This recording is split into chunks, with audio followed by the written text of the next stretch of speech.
Hey everyone, the Talking Dads podcast is brought to you by Little Scholars Early Learning Center. Whether your family needs infant care, a preschool program, or before and after school care, Little Scholars' highly rated Step Up to Quality programs provide quality early childhood education at an affordable price. Visit www.littlescholars.net to get in contact with an enrollment specialist and schedule a tour of any of their 5 Lake County campuses. Here's the deal. Talking Dads fans are getting a little bonus. Mention that you heard about them through our podcast, and when you tour, and you'll receive $25 off of your registration fee. Again, that's Little Scholars Early Learning Center, where children learn, play, and grow together. We are also brought to you by Pub Fredo Gastropub. Pub Fredo was voted Best Gastropub in Cleveland in 2019 by Cleveland Magazine Silver Spoon Awards. We love Pub Fredo. Their menu is chef-inspired, always pushing the limits of traditional pub fare. The other night I had a burger, I believe it was called the Pub Burger. It was incredible. Cooked perfectly. It was amazing. And you won't have a problem pairing your favorite item on the menu with their great selection of local craft beers, crafted cocktails, and of course, an amazing bourbon and whiskey selection. I went with the Bullet 10-year with my Pub Burger. All of this in a cozy, fun, come-as-you-are atmosphere. You can check them out at pubfredo.com and on Facebook and Instagram at PubFredo Gastropub. We are also brought to you by Marky Fresh Barbershop in Menor, Ohio. Bro, I love Marky Fresh. It's the best, isn't it? Dude, I get cut there like every 3 weeks. My kid gets cut there every month Every and a now and half or then. so. Month and a half, 2 months, something like that. They do such a good job. The environment is phenomenal. Everybody's awesome there. Can I tell you a secret? I don't Please. even give a shit about the haircut. It is so much freaking fun going there. Just to hang out. Yeah. I have such Just have a good time. Every time, man. Yeah. You But get caught. They If you do. want to be in there, they're fast. Oh, yeah. Their whole app, everything, Oh, booking to get in, so it's so easy. convenient and easy, but you get caught up Oh, yeah. because you just want to hang out and talk with these guys. You know what the word is? Shenanigans. Shenanigans. So many shenanigans. You don't want to leave. It's so much fun. But honestly, they do a fantastic job. They really do. I look way better when I leave than when I get You in there. really do. I know. So, yeah, Marky Fresh. Yeah, book at markyfresh.com. Book, get in, stay fresh. What is up, podcast people? Thanks for tuning in to another episode of The Talking Dads. This week's special guest is Ryan Spence. We all go way back, so it was really good to catch up with him. We talked bachelor parties, so that was fun. We also talked about sneaking out of the house to go to the bar when your wife's asleep, so that was interesting. And then we also talked like parenting kids in a Zoom or virtual age, parent-teacher conferences, things like that. We had a really good time, just a ton of fun. Check it out. Let us know what you think. Share with your friends, and have a good weekend. In a world where moms continue to dominate parenting authority and a father's role is minimized in society, 2 dads take on the toughest parenting topics on a weekly basis, all while drinking bourbon. They are the Talking Dads.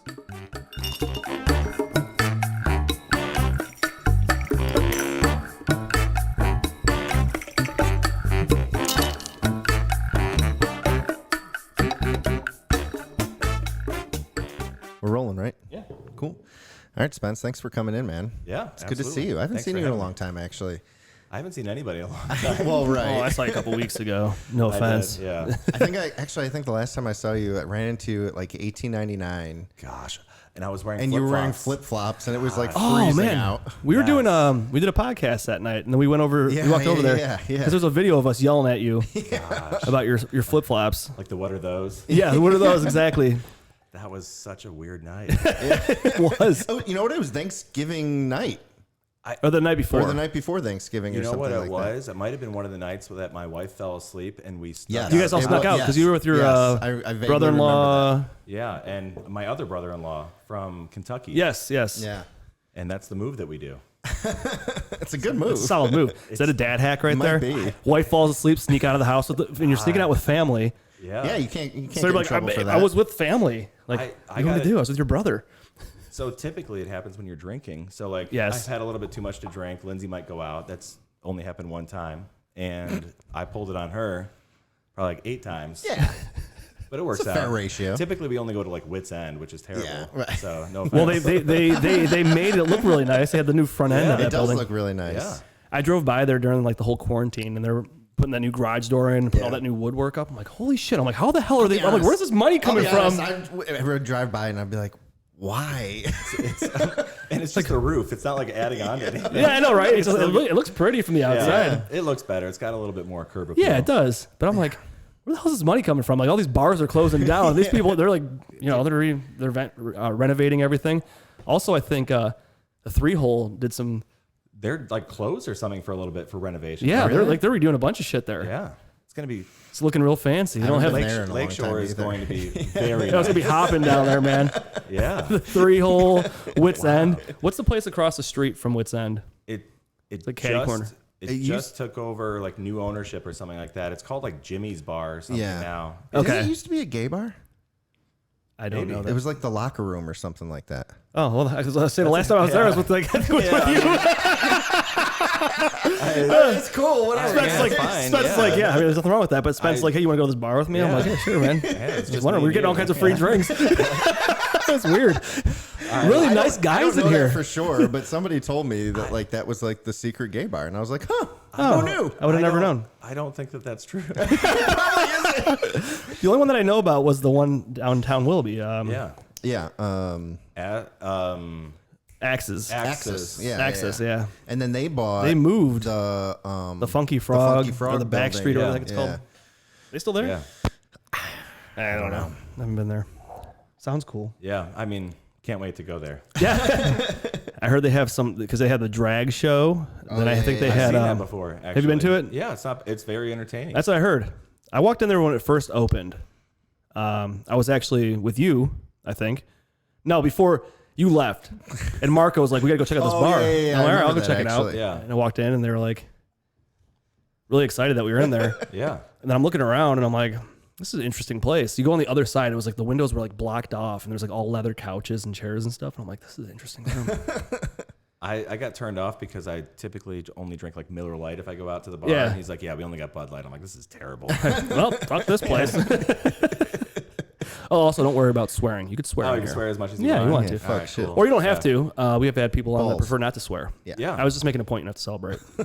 I don't know what will come out of my mouth, actually. So, We never do. yeah. That's the best part about this. Yeah, it's great. Actually, you know what? Let's get right into it. Yeah, let's get into. Why don't you give us a dad profile? Tell us a little bit, or tell the fans. Yeah. You know. All right. who you So, quick dad profile. Became a dad because I got married about 5 years ago. Just had my 5-year anniversary. Congratulations. Wife wanted to have a honeymoon baby, so that didn't happen exactly. But we had our daughter about a year after that. So we have Abigail. She's 4, and then we wanted another child. So we try to time it as perfectly as we can. Like, thank God we were able to. And we have a boy, Braden. He's 2, and I have a dog who's terrible. But, I guess I'm a father to my dog and 2 kids, boy and girl. There you go. Yeah. Congrats the on all your dogs are definitely like kids. I didn't know what I was getting myself into with the dog. I mean, it's definitely the worst. I was. How old's your dog? 7. 6. Okay. Okay, so I know your dog. Okay, yeah. I said I was going to use this platform as a way to get rid of my dog. I mean, that's what we're here for. no, I remember when you first got that dog. I was at a ugly sweater party Yeah. at your house, and it was a cute puppy. It's like a boxer mix, isn't it? It's a boxer mix, and if that dog stayed a puppy the entire time, I would be ecstatic. Yeah. And now he's bit 3 people. Oh, really? Yeah. Yeah. I cut that out. Don't admit that. All family, right? Not any Lawsuits, yeah. strangers. No, I know how that is. I had a dog that was Your dog a little was pretty. Your dog was so aggressive. scary. I was petrified of your dog. Yeah. Your parents' old dog was. The first dog? Yeah. He was. He was rough. terrifying. Yeah.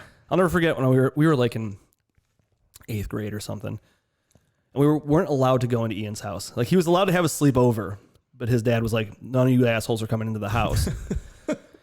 So we slept in the garage and in the backyard. This is no joke. That's no joke. So I'm like, hey. I mean, not all the time, but there was a significant period. No, but this one time in particular, because there's a Yeah. lot of us, and your dad was like, "Nah, I don't like all these people in the house." So It's a good move. it was like dad hack right there. literally. I think somebody slept in the attic in the garage, which was stupid. It was like Gaborko. July. Oh my Gaborko gosh. did. And it was like 100 mid-July. degrees. I'm like, come on, dude.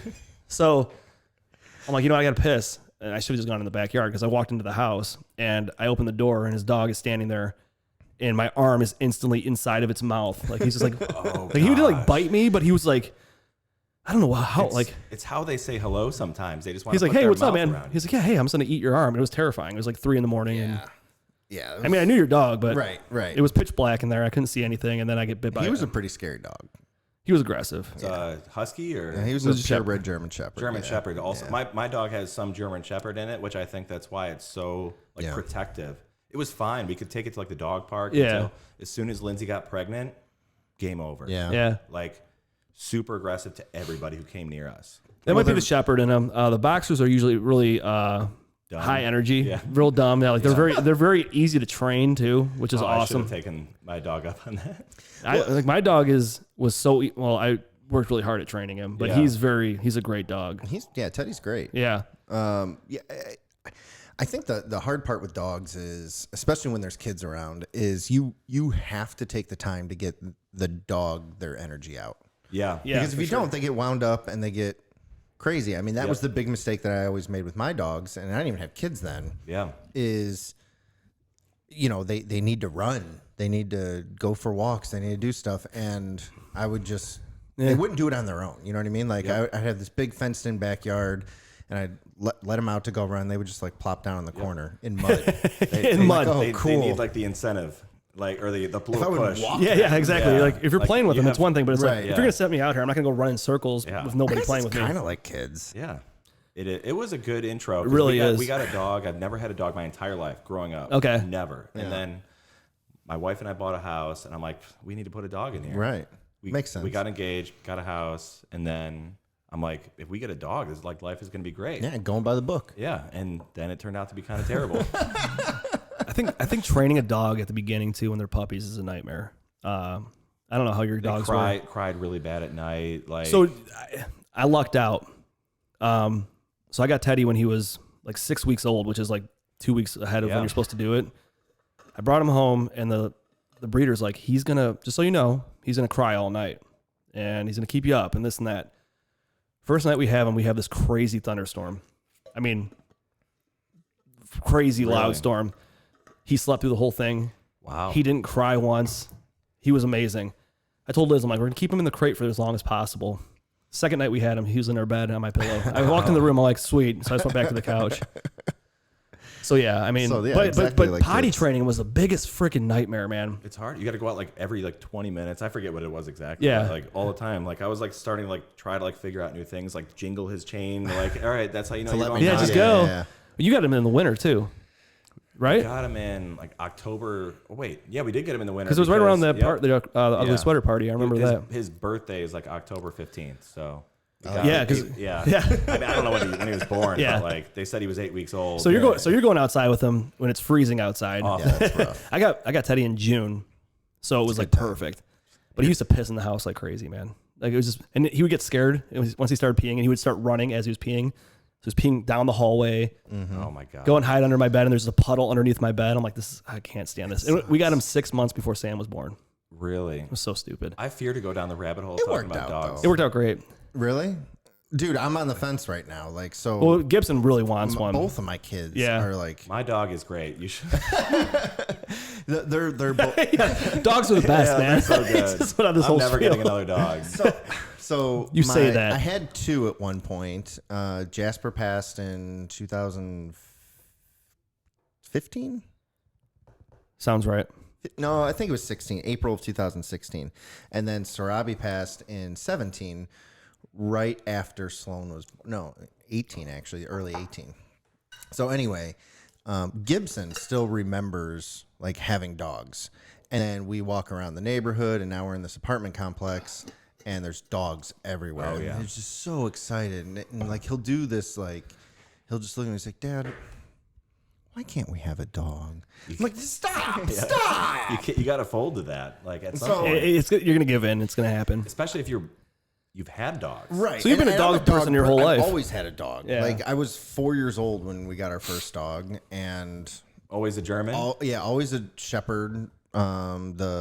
After our first was a purebred, and then after that it was all Shiloh shepherds, and so like And here's where we're hung up. So my wife is cool with getting a dog, but She wants as low maintenance as possible. So do I. So, which I understand, but I don't want a little dog.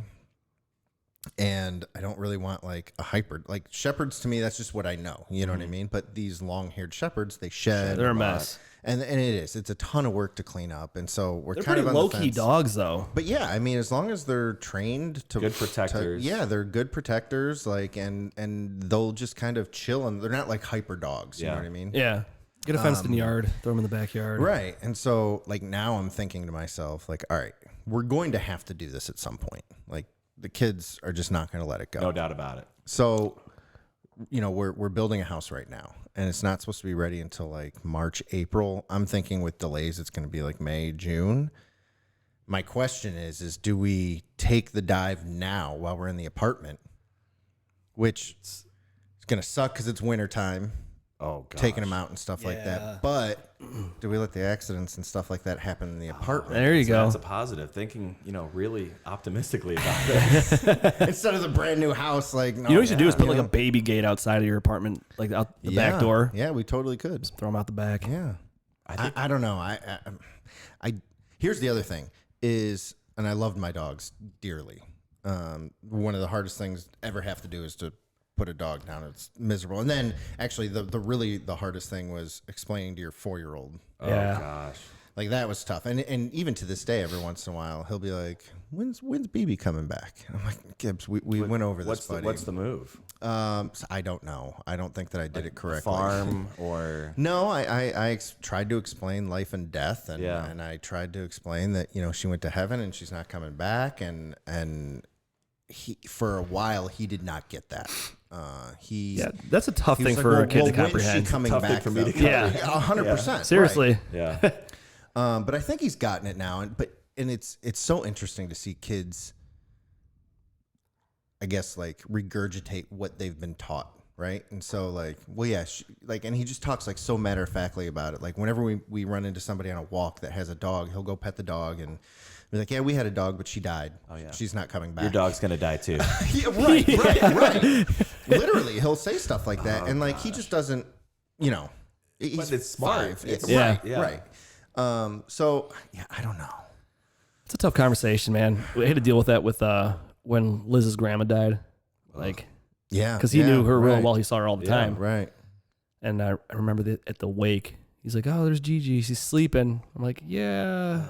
Yeah, what do you say? Like, I know you're like, "Well, she's not coming back." Right. Like, bye. I mean, I don't know what you say to a 4-year-old. right. Or he was 3 at the time, I think. No. Yeah, he was 3. He was about to be 4. So it's a tough conversation. It's tough for them to understand. Yeah, even like religion in general is very hard for my kid. She told me the other day that I didn't know Jesus was made of wood because she saw the cross. I get it. They're just so literal, right? Yeah. And Well, that's what she learns. That's like at school. So Sam's at St. Gabe's. He tells me how he goes to church and everything at school. And one day he was explaining to me how to put his mask on. He goes, "Here, Dad, put on my mask." I'm like, "No, it's too small." I'm like, "It won't go around my ears." He's like, "Jesus gave you your ears." I'm like, "That's true." I'm like, "You're absolutely right. He did." That's like, so good. I mean, but he said something else too. Gosh. He always makes little comments about God and everything, and I'm have like, you passed an ambulance yet? Yeah, he prays. Yeah. Really? Yeah. Is that He goes a Catholic thing, or- he goes say a prayer. He goes say a prayer. Say a prayer. Somebody's hurt. Liz Oh, I always didn't know Liz has that. always I done like that though. Oh, really? Because one day he goes, there was a ambulance that went by, and Liz goes, "Okay." She goes, "Say a prayer," and Sam's like, "Okay, we'll say it." She's like, "Well, I'm saying it in my head." And he's like, "No, you have to say it out loud." Gosh. She's like, "Well, just pray that the person wherever they're going is okay and everything's Yeah, fine." I never knew that. My dad's funny. Catholic. My mom is not. So we never grew up Catholic. So Yeah. like every time I went to like church for like Easter and stuff, I always wanted the cookie. But like Yeah, right. I could never. I had to like Yeah. sit down, like the walk of shame, like let everybody go in front of me. I'm not going. I'm not going. I'm sorry. I really want to. I want I'm that still cookie. Christian. Yeah. I want it. I'm here. Christian, but Yeah. don't worry. Everybody's staring at you, judging you. I'm not going to hell. I'm here. Yeah, man, I don't know these kids though. I mean, it's hilarious how and it's kind of refreshing actually when you because you're boiling everything down to simplistic thoughts, right? Yeah. And so I actually think that I had a better time or an easier time personally with putting Sarabi down than I did Jasper. So Jasper, Gibbs was 2 and Sloan was just born. So like there was no, even like, if there was minor emotional attachment there was nothing, right? I don't remember so it anything was when I was all 2. me. Like I had to put him down, and you know he passed on, and it was tough. And then with Sarabi, though, I had to explain it. And so it forced me to, like, talk about it with him. Yeah. And then all of a sudden, like, it was easier. And it certainly wasn't easy by any means. But, True. like, yeah, I don't know. Crazy. It is one of the worst things, putting a dog down. Oh, it's the worst. And selfishly, like, that's one of the reasons I don't want to get it. Because, like, That's I know true, that's, yeah. like, It's a nightmare, man. I'll be honest. I put my dog down, and I cried like a baby. You should. I mean, it was terrible. That's why I want to get rid of my dog You before hold, I could do that. so you don't have to deal with that. I don't have to deal I mean, with that. you're sitting there holding them, Oh, gosh. and then they give them the shot, and like Yep. you're sitting there holding them, and they just, dude, I've done it 3 times. and it's the biggest nightmare. We had when Abigail was born, we had a cat too. I don't know if you remember us having Yeah. a cat. His name was Tavi, and he was awesome. He slept on my chest every night. He drooled. Like, he was like the nicest Sounds cat awesome. ever. Like, it's kind of a weird thing. No, He I was just got like you. that. That's how he was like showing his love. Yeah. So like he like would get so mad that Abigail was getting the attention that he would just like pull up the couches and stuff like that and just like ruin our house. So, Oh shit! So Lindsay's like, yeah, I'm fucking done having a cat. I'm like, well, what are we gonna do? And she's like, well, your friend Hector likes cats, right? I'm like, yeah. But she texted him, and she's like, hey, would you ever mind taking Tavi? And he's like, I guess. And she literally got in the car and drove Tavi over there. It was that easy. She drove down that day. That's amazing. So, Cat's gone. Yeah. So he texted me and this was years ago. He texted me the other day. He's like, hey, do you have any records for Tavi? And I'm like, no. He's like, he keeps on pooping and puking all over the house. I'm like, I'm sorry, dude. We never your took cat, bro. We never took him to the vet. Like, Yeah. and even Maddox has only been one time because he had this huge freaking like hematoma or whatever they're called in his ear. It looked so terrible. And then that was a nightmare taking him to the vet because he wanted to bite everybody in sight. So that was cool. Yeah, well, of course. Yeah. Well, I mean, I don't know. I was never much of a cat person. No, I can't. But I have met some awesome cats. Like Newbert had that cat. Newbert had amazing cats growing up. He really did, Yeah. man. I love his cats. But I became, I don't want to say this. You could say I- bad things about cats. Okay, so I had this hatred for cats since I was little because my aunt had this cat, and its name was Buffy. And it was this black cat, and it looked like the cat, like its eyes and everything in the dark. It looked like the cat from Pet Sematary. Oh. It would hiss at me every time I walked by it. I've never seen that movie. Oh, well, Really? don't. Oh, my God. That's a Dude. scary movie, right? Yeah. Oh, my God. I like to fall for asleep me. at night. No, We get into horror movies, but I don't like horror movies. this cat, man, like we would walk past the couch, and they had like the couch where like the little, like the curtain under, or the apron underneath Yeah. it. Yeah. You'd walk by, and every time you'd walk by, it would hit you. Dude, Like I remember walking Cats past this are cat, like we evil. would They are sit. pretty It was evil. evil. Cat hated me. So from that day on, I really hated cats. I was always a dog person. We always had dogs. My aunts and uncles had cats, and it wasn't for I me. have a similar I was allergic to story. cats too. we used to, me and my brother used to sleep over at my grandparents' house, you know, all the time, which now that I think about it, like my parents were doing it right. Like they got rid of us all the time. Yeah, I was going to sleep at your aunt and uncle's house every weekend. You're like, oh, thinking back on it. Great. I did that all the time too. Yeah. Yeah. Anyway. what a great idea. So It's a phenomenal idea. But it was cool. Like their basement was awesome. Like they had like the video game set up down there, and like they had 2 like couch sleepers, and like it was like our little area that we could go hang out in. And my aunt still lived there, and she had these cats. And I would wake up, and the cat would be like on my chest, staring into my soul. See, I like that. Like standing up though. Oh, so it wasn't like cuddling. Not cuddling, standing up. Oh. Had its claws, and so then like would just look at me, wait for me to wake up, and then just. Oh And I would gosh. just, like literally bleeding. And I'm like, God, and I would like throw the cat and See, I like the cats that have that they're declawed. I think that's like illegal now. It's pretty humane, I think. Yeah. Or But you know what the whatever they best call that with- inhumane, inhumane. I guess. you don't do that with cats anymore? I think it's really bad. Oh, really? But you know what the best thing about it is when they play with you and they start slapping you. But it's Yeah. like these little pads and they're so Yeah. soft Yeah, and they're like, and it kind of sure. feels So innocent. Yeah. But what they're really trying to do is kill you. Yeah. Because what they really want to do is hurt you. Yeah. But they're like, I don't have fucking claws, you little asshole. And they're mad that you declawed them. Yeah, exactly. Yeah. So like, fuck you. I guess that makes But I remember sense. I was at one of Liz's friends' houses years ago, and we were sleeping in the spare bedroom, and they had like shelves over the top of the bed, like picture frames. Yeah. Their cat came in the middle of the night and was knocking the pictures onto the bed, and I got hit in the head with a picture frame. I'm like, That can kill you. seriously? I'm like, this little fucking asshole, man. I'm like, knew what it's doing. cats really want people dead. Yeah. If cats were bigger, we'd all be dead. I mean, there's some. I mean, think about the cats true. that are bigger. They want people dead. Yeah. So imagine if lions your and house tigers and cats. shit like that. Like, can you imagine if there was dogs that were like 10 times the size and just vicious? What? Just No one would like dogs either. Oh god. just the beast from Sandlot yeah. when they the way they imagine it. Yeah. But, like, Hercules. It's like a dinosaur. So big. The miserable. beast. Yeah, man. I guess- well, you I see that guess video of that wolves. bobcat? That guy's walking down that Oh path, yeah. and it just follows him. He was. That guy was way too calm. He's like, get Or out. not calm, but like stayed with the situation. He stayed with it. He was filming. good. He did. Like, He must have had some training. But he knew that you don't turn your back. right. If you Oh, turn your back, yeah. you're done. So I'm looking. I'm like, dude, this guy's got unlimited weapons around him. There's boulders. know, right?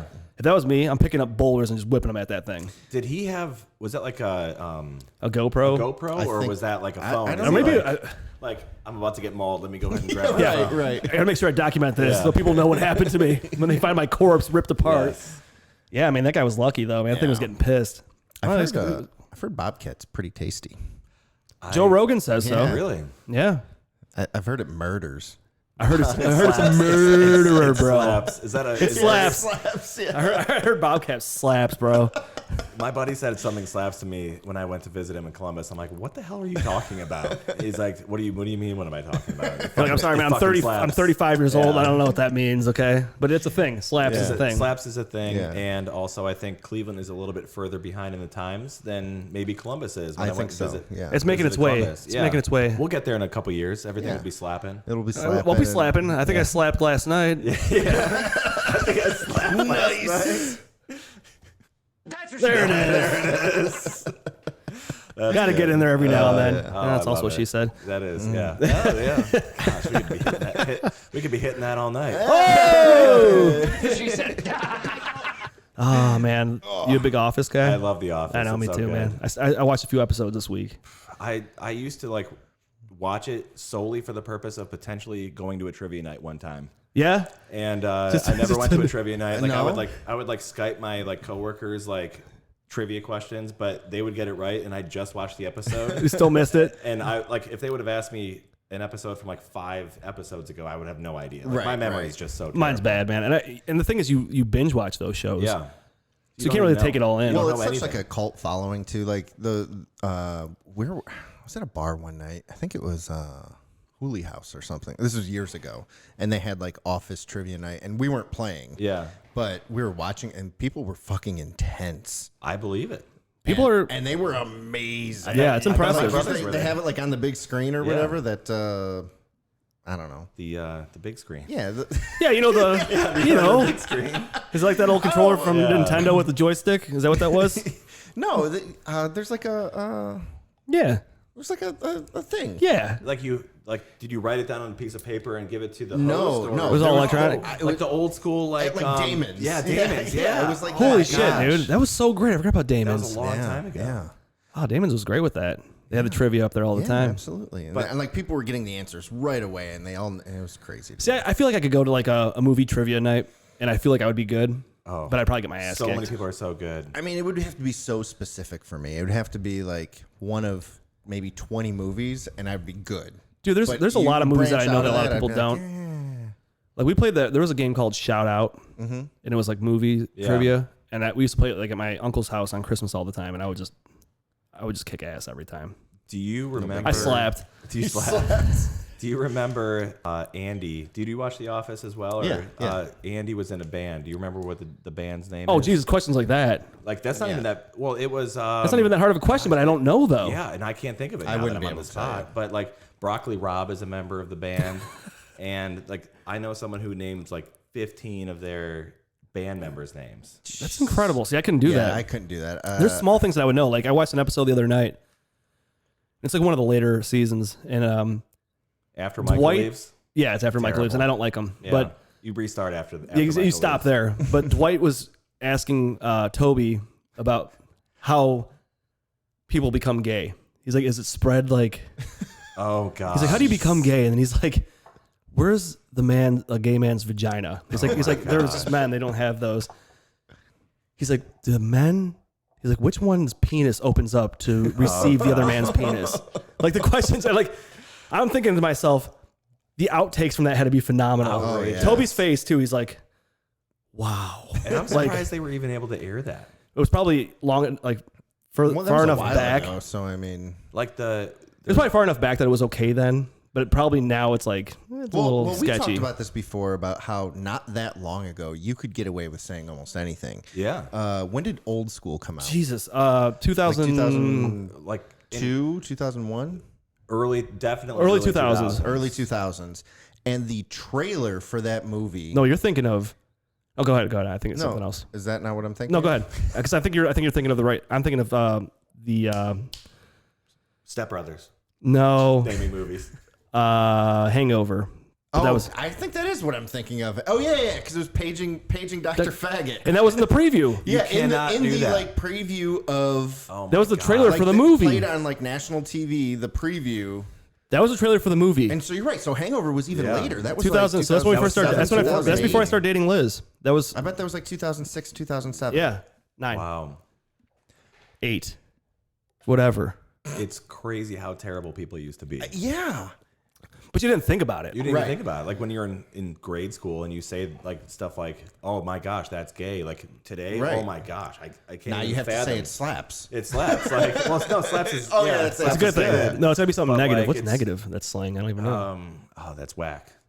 I don't think I think that's what we used to say. Yeah, I don't even know if we said that, but we may have. Who I knows? did. yeah. I said it last week, and then these kids looked at me like I was an idiot. But yeah, no, it is insane though. Like how quickly we went from like not being offended by anything at all to being offended by everything. Cancel culture, where like we might get canceled because I actually said that. Line. Probably. Yeah. Just That's what I mean. Like I said that comment from The Office, and I'm thinking to myself, well, maybe that's bad, but I got it from The Office, and that's on Netflix, so I'm okay. It's on Netflix, and I think that if you talk about the fact that like, hey, we've grown a lot. Then Yeah, we don't. No, And I think we have. Like, not even joking around. Like it is good that we have. Well, it's good that you're more crazy how quickly that. I mean, you're talking 10, 12 years ago, not 70 years ago. I mean, I work in corporate America. You work in corporate America, and can you even? We got buzzes going on here. Yeah, just switch the screen. There you go. Okay. Oh, okay. I see what you're saying. Sorry. All right. We'll probably have to edit that out.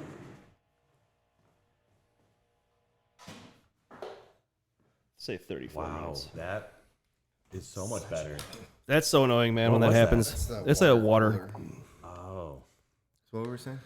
I don't even. We're just know. saying like how it was a few years ago and how we've grown as adults, or just grown as people, a society in general. Well, I think it's just like being aware of more than like you in the mirror and the 4 people that you're close with. Yeah. Exactly, because Like, I mean, there's a lot of stuff out there. I mean, I'm cool with like 3 Christians and they're all white, so I'm gonna like I'm gonna talk. well, like no, that, but seriously though, I mean, think about where we grew up. Yeah. Like it's through no fault of our own. Yeah. Like we grew up in a predominantly like upper middle class white neighborhood. Yeah. Right. Like that's just those are the cards that we were dealt. You know, and so you say stuff. I mean, everywhere has that, right? Like if you're in the South, you're going to say different things. Exactly. If you're living in an urban area, like very downtownish, you're going to say different stuff. yeah, for sure. Do you guys ever wish that you had experienced much more adversity or diversity growing up? So, growing up, my dad would take us all over the place. So I did witness a lot of things, and I'm not saying that I grew up in those areas, but I saw a lot, like outside of like my norm of just being in Menor. Yeah, you know what I mean. Menor. Yeah. Mentor. So, yeah. My grandparents, like where they lived, was off 185th, and I was there till I was in 9th grade. I was there every week. So I mean, it was like it's different than being in Menor. and mentor. So yeah, I mean, but yeah, you're right though. I mean, from what we grew up with is completely different than the world. Yeah. I mean, like I'm not mad about my upbringing. no, absolutely no. But you weren't exposed to a lot. I hear about other people and they like have way better stories to tell about like things that they were experiencing and things For that sure. they were exposed to. And I feel like it took me a really long time to understand the world. I mean, I'm very interested actually because I have a different experience. Really? Yeah. So like, I mean, I live in Menor, or I grew up in Menor. My entire family went to the same church. We all lived probably within 10 miles of each other. Right. And I'm grateful for my family. We've never gotten in an argument at any family party ever. We never drank at any family party ever. So like, I'm not exposed to any like negativity. What do you do? So we get along. We play and, Guess like, Who and just have Yeah. So like, it's crazy, and like we get along really well. And it's like I didn't know that there was like the opposite side of the world growing up. Like like my like naiveness or whatever that word would be in that situation. Naivete. Yeah, well, whatever. Nativity scene. I dropped out of college, so Whatever. yeah. So like when I've been exposed to much more people and hear their stories, I'm realizing how much I wasn't exposed to that. Well, especially when you go from being in Menor for 18 years, and then you go away to college. Yep. And then you experience a lot different things. Yeah. Like my brother went to, where'd you go? OU? I went to Bowling Green. Oh, Bowling Green. That's right. Yeah, that's right. right. You visited there a lot. Yeah. So my brother Chris went to Toledo, and that's like Not in a great no, area. like where he was, like his car was broken into all the time, and like he was around a lot of. It was a completely different scene, but I mean, but he met a lot of awesome people out there. Like you said, you meet like you find people from different upbringings, and like it's just you experience a lot more. Yeah. So that's one. But a lot of people, that's like shock though. Like you go in, like you don't know how you could react to something like that. Like a lot of people might drop out because of that. Yeah. I just didn't go to class. So.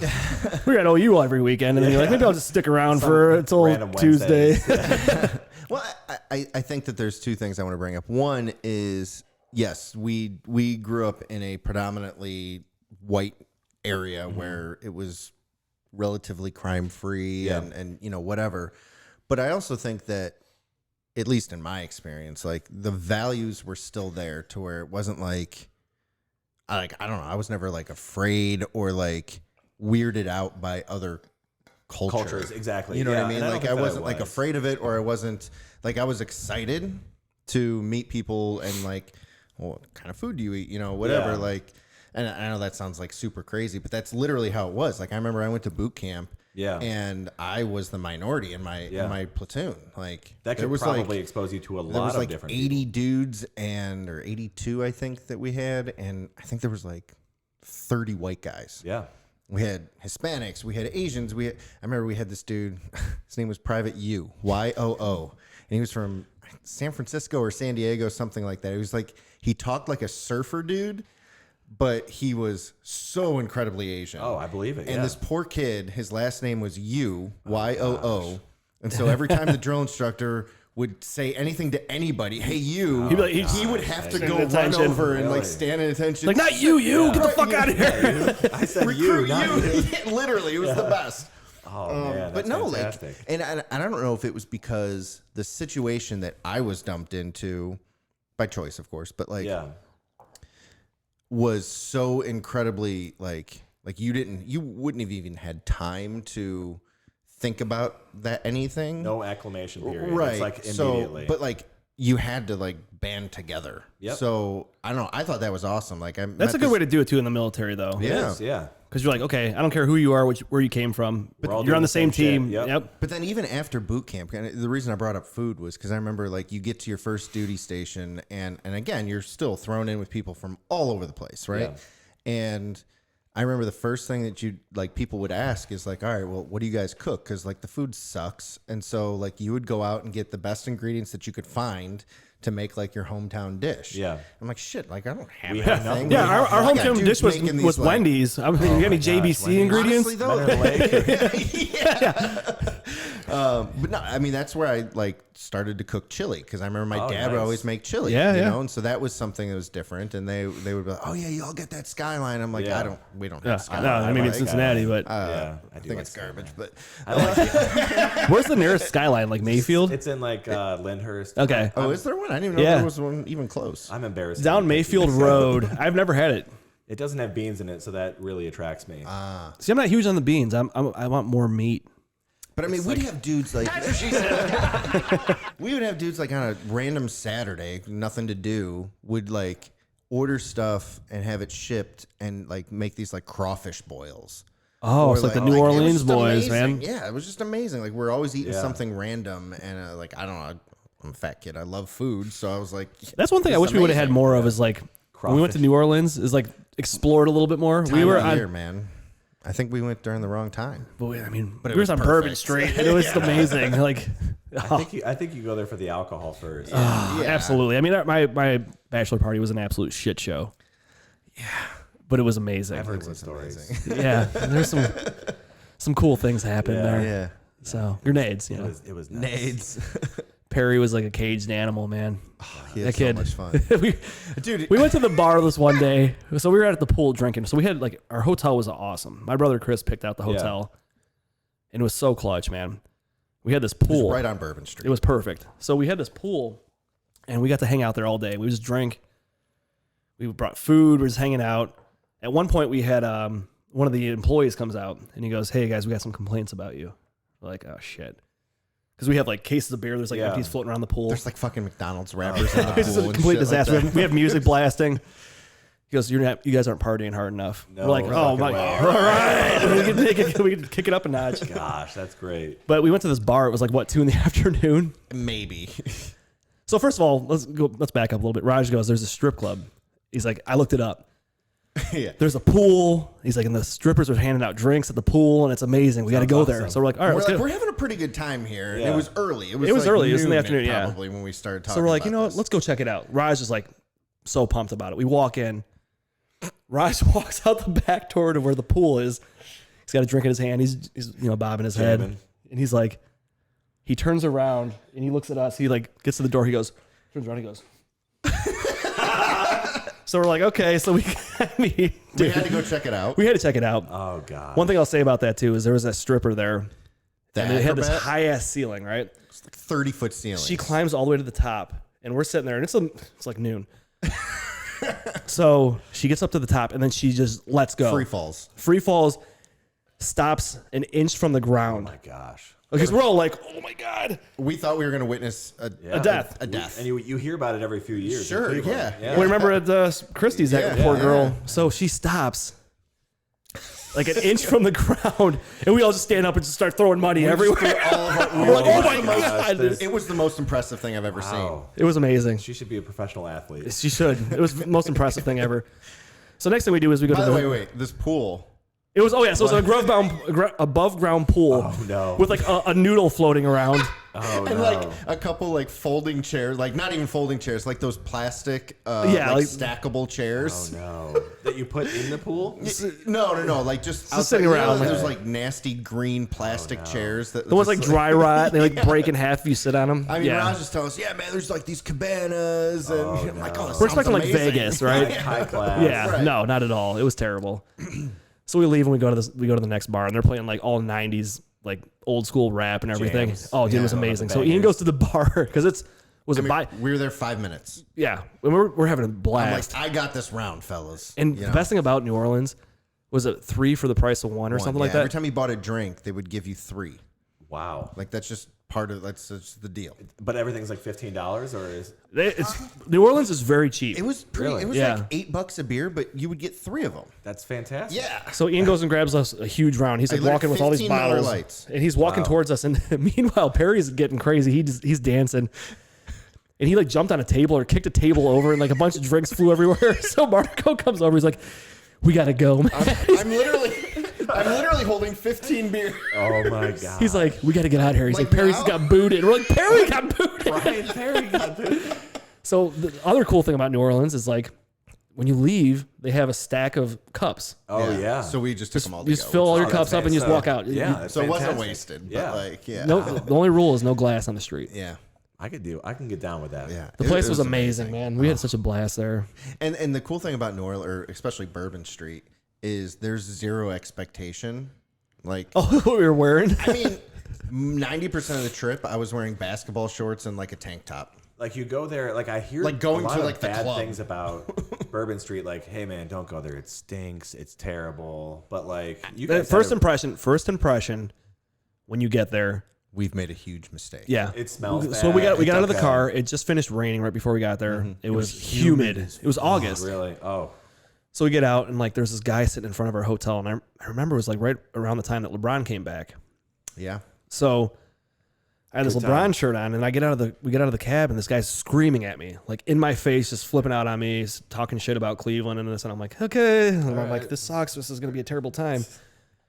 As soon as it got dark outside and all the lights came on Bourbon Street, we walked out. Like we walked out of the hotel. There's a horse, Yeah. and its head was like inside of the hotel like lobby. Like the cop was like, on the back of the horse. Yeah.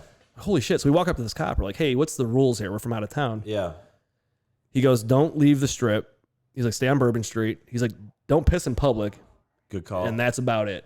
Wow. He's like, have fun. We're like, okay. Little inside scoop from The Yeah, cop but it tells you. was great. The cop Yeah, tells you yeah. that. You're like, okay, Yeah, it's we're like, all right, we're gonna have we're a good game, time. man. And we did, man. Like the people were amazing. We were just like, you'd run into and this is before COVID, of course. So Yeah. like, you'd run into random people and they'd be handing you drinks. And Oh, yeah. you're like, okay, cool. You got the beads on. Like we were just God, making man. him wear August. all the beads. Oh yeah. Yeah. So Dude, there's no time frame for the beads in Bourbon Street. No, it's whenever. Not at all. Except for I like, think if it was that- like the second. No, it was the last night we bought. We all had those matching enormous beads. Yeah, those I've were seen cool. those. Yeah. And the one that I had was like the size of a bowling ball.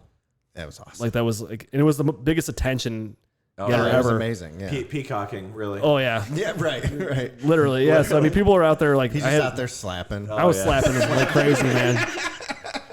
Dude, everything I did slap that night. Oh, yeah. I believe that.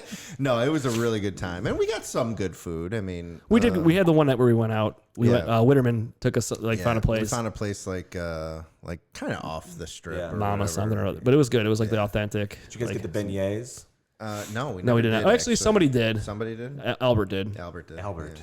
yeah. Albert Lee? Al No, Lee we got did. like some what's that? Etouffee. Po' boys. We got some po' boys, and we got Okay. some shrimp etouffee, Okay. which is like a French. soup type thing, Yeah. but with like this like I don't know seafood and rice, and I don't know. It was really. It was Nice. almost like a soupy seafood chili.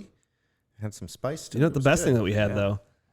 So we had a Popeyes like right outside of our hotel. No, it And wasn't then Popeyes. There was a It was- there was oh, a, yeah, there was a there was a Popeyes like a little Popeyes. further down, but that And there's pizza place. That pizza place. Oh, They had Big Mac pizza. It tasted like you were eating a Big Mac. dude, it slapped so hard. It slapped, man. If there's anything that slaps, that slapped. That's it. That's this the episode. It slaps. It's Dude, like- I remember, The slaps. I remember the one night, it was me, you, and somebody else. I think it was were the Chris or last ones. something. Yeah, I think it was Chris. And we were the last ones standing. And we're like, all right, we got to go hit the pizza joint before we go back to the hotel.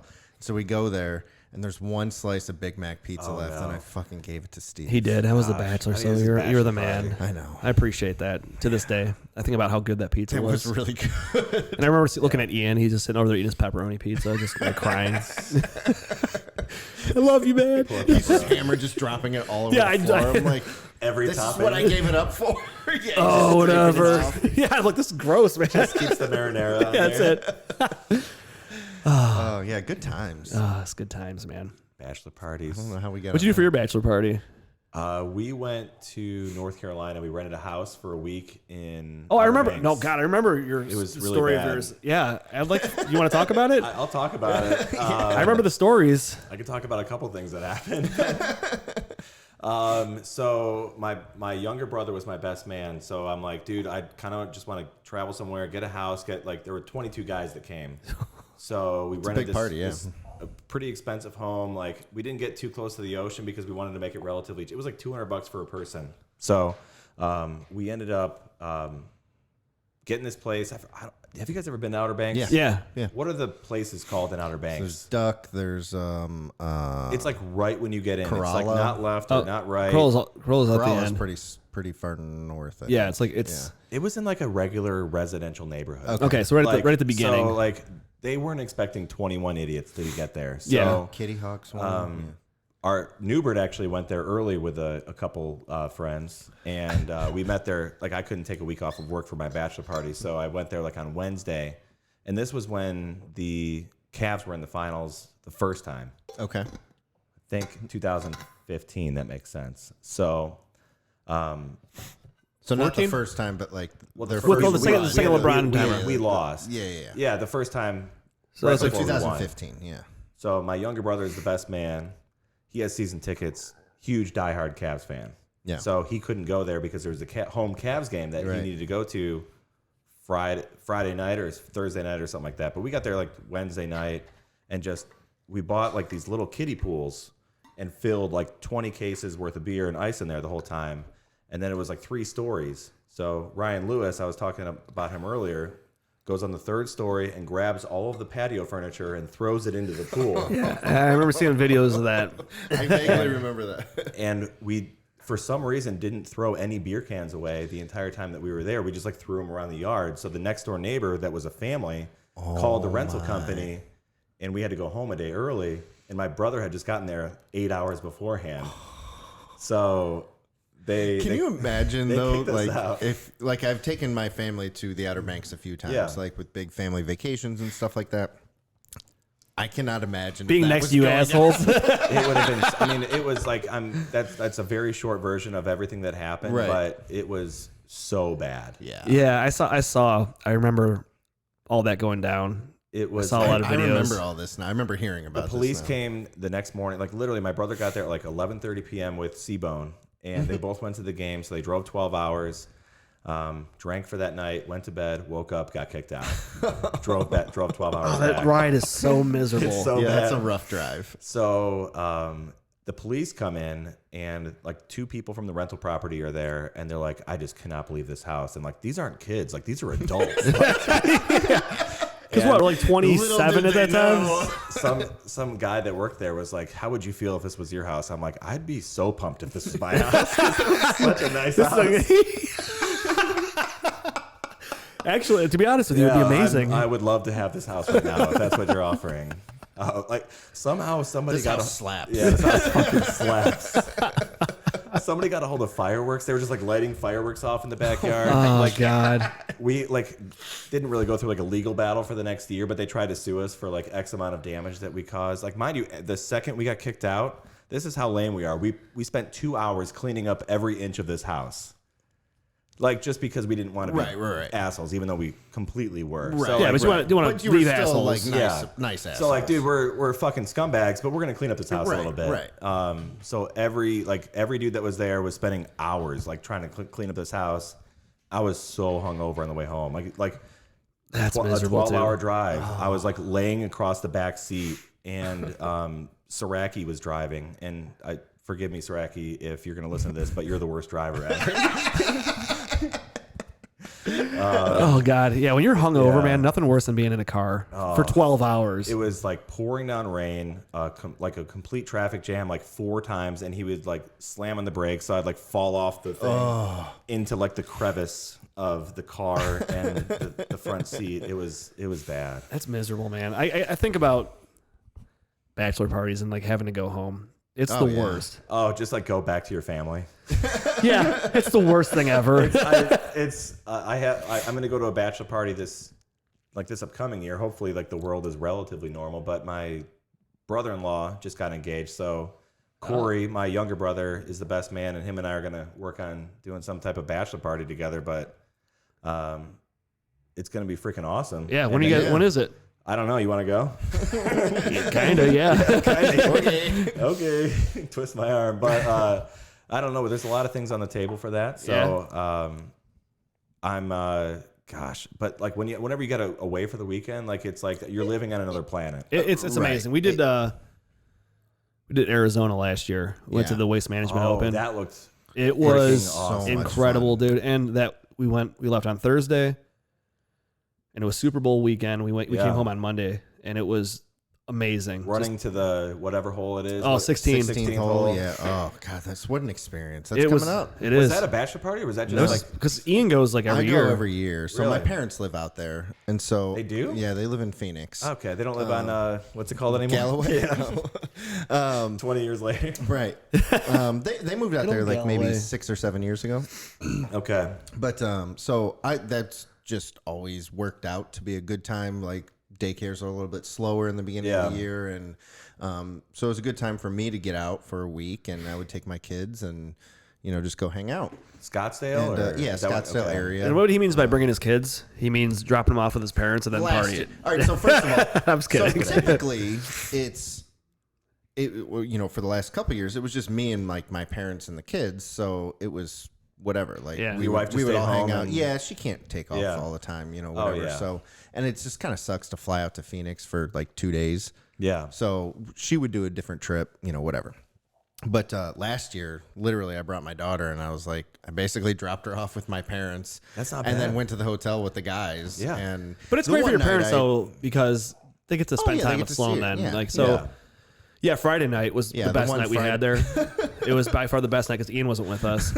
Oh, really? My parents had like committed to like a fundraiser or something like that. Yeah. That they, How just far of a couldn't- drive was that? It was like an hour. Okay, so, yeah, Ian leaves on Friday. Then we went out. It was Witterman, Marco, and Tommy and I. Okay. So we hung out all night. We had to wake up at 4 the next morning Yeah. because we had to go to the 16th hole. You got to, right? Yeah, so we had to wake up at 4. And we were so pumped though; it didn't even matter waking up yeah, at it 4. didn't matter. And it's not like we partied or anything, but you didn't get home till like what? Like I got home at like midnight? Midnight. Yeah. You woke up at 4? Yeah. Waking up for 4? But waking again, up at 4 I was for hanging out with something my fun. daughter, so Yeah. like we were watching was low Frozen key. and eating pizza, and at Yeah. my parents' place, and she went to bed at like 8, 9, something like that, and then I literally fell asleep for a little while, and then my Yeah. parents came home, and I was like, all right, peace. And when you're waking up for something enjoyable, Exciting. Oh, it's yeah. like the easiest thing in the world. right. when you know you're going to do something awesome and Oh, fun, yeah. you're like, okay, we're going to be experiencing something awesome. Yeah. We're going to be drinking And that was hanging the out. first time I've ever gone to the 16th hole. I mean, that was my 4th year going to the event. Yeah. But I would just walk around the event and have a good time. But I was always by myself because my dad's not a golf fan. So like he would go like on Thursday. We and when it's Witterman kinda- have gone. Oh yeah, Witterman's gone with me. It's a party, right? Oh Yeah. my god, man! So there's It is 250,000 people that go. Oh, gosh. and more than for half the of them weekend. don't Yeah, have a yeah, clue yeah. that golf's so there's happening. probably 60, 50, 60, yeah. 70 on Saturday, probably 70 or 80 a day. Wow. I'll just show you this video of that, like the crowd getting it to the 16th Inside- hole. You guys were like inside like a tunnel or something. It Yeah. seemed like. Oh yeah, so you saw the video. I've seen that video. So There's we're like this like big overhang where they. so then there's like a stage huge line Yeah. because we didn't get there till like closer to over there. like no to the main entrance like to get in. Oh, probably like 5. Yeah, so Right. we hung out for a while, 4:30, and then 5 o'clock. you're just packed in. Can you drink there? You're not supposed to. You're not supposed But to. there's flasks everywhere. Oh, There's really? people Yeah. passing whatever. And it's just awesome. Yeah. But you have to run from that entrance to the 16th hole, which is what, about a half a mile maybe. I I mean, think it was about a half mile. Yeah. and But it's so hilly. Like it's there's, it's it's up and then and it's down. and then it's like then it's 6 in, so it was and it's cool. slippery. It Oh, was you're not chilly. wide- yeah. so you're and running on it's these chilly. like, and it's like it's golf, And the like, grass is all. and all the sprinklers are on in the morning. And so like While the you're running pavement is no, they were off by, but the pavement is wet. Yeah. Like I almost slipped a couple. But you have to cut over the grass, like some hills Yeah. of grass, and you're slipping, and like I mean, we made it. We were like front row. Yeah. Like the best spot you guys could No, get in? so the I think the best spot to be in is like more of like I give it like a B+ that spot, maybe an A-. But for us, I mean, It was A+ amazing. because we were like right up front, and it was just perfect. We had a great spot. yeah, I think if you were to get on the other side, Yeah. it's just a little. The bit party's a little closer. crazier over there, but too. That I mean, you have to be there first. And like you got to get like your marathon runner buddies to like Well, Tommy, Tommy Full good runner? sprint. Really?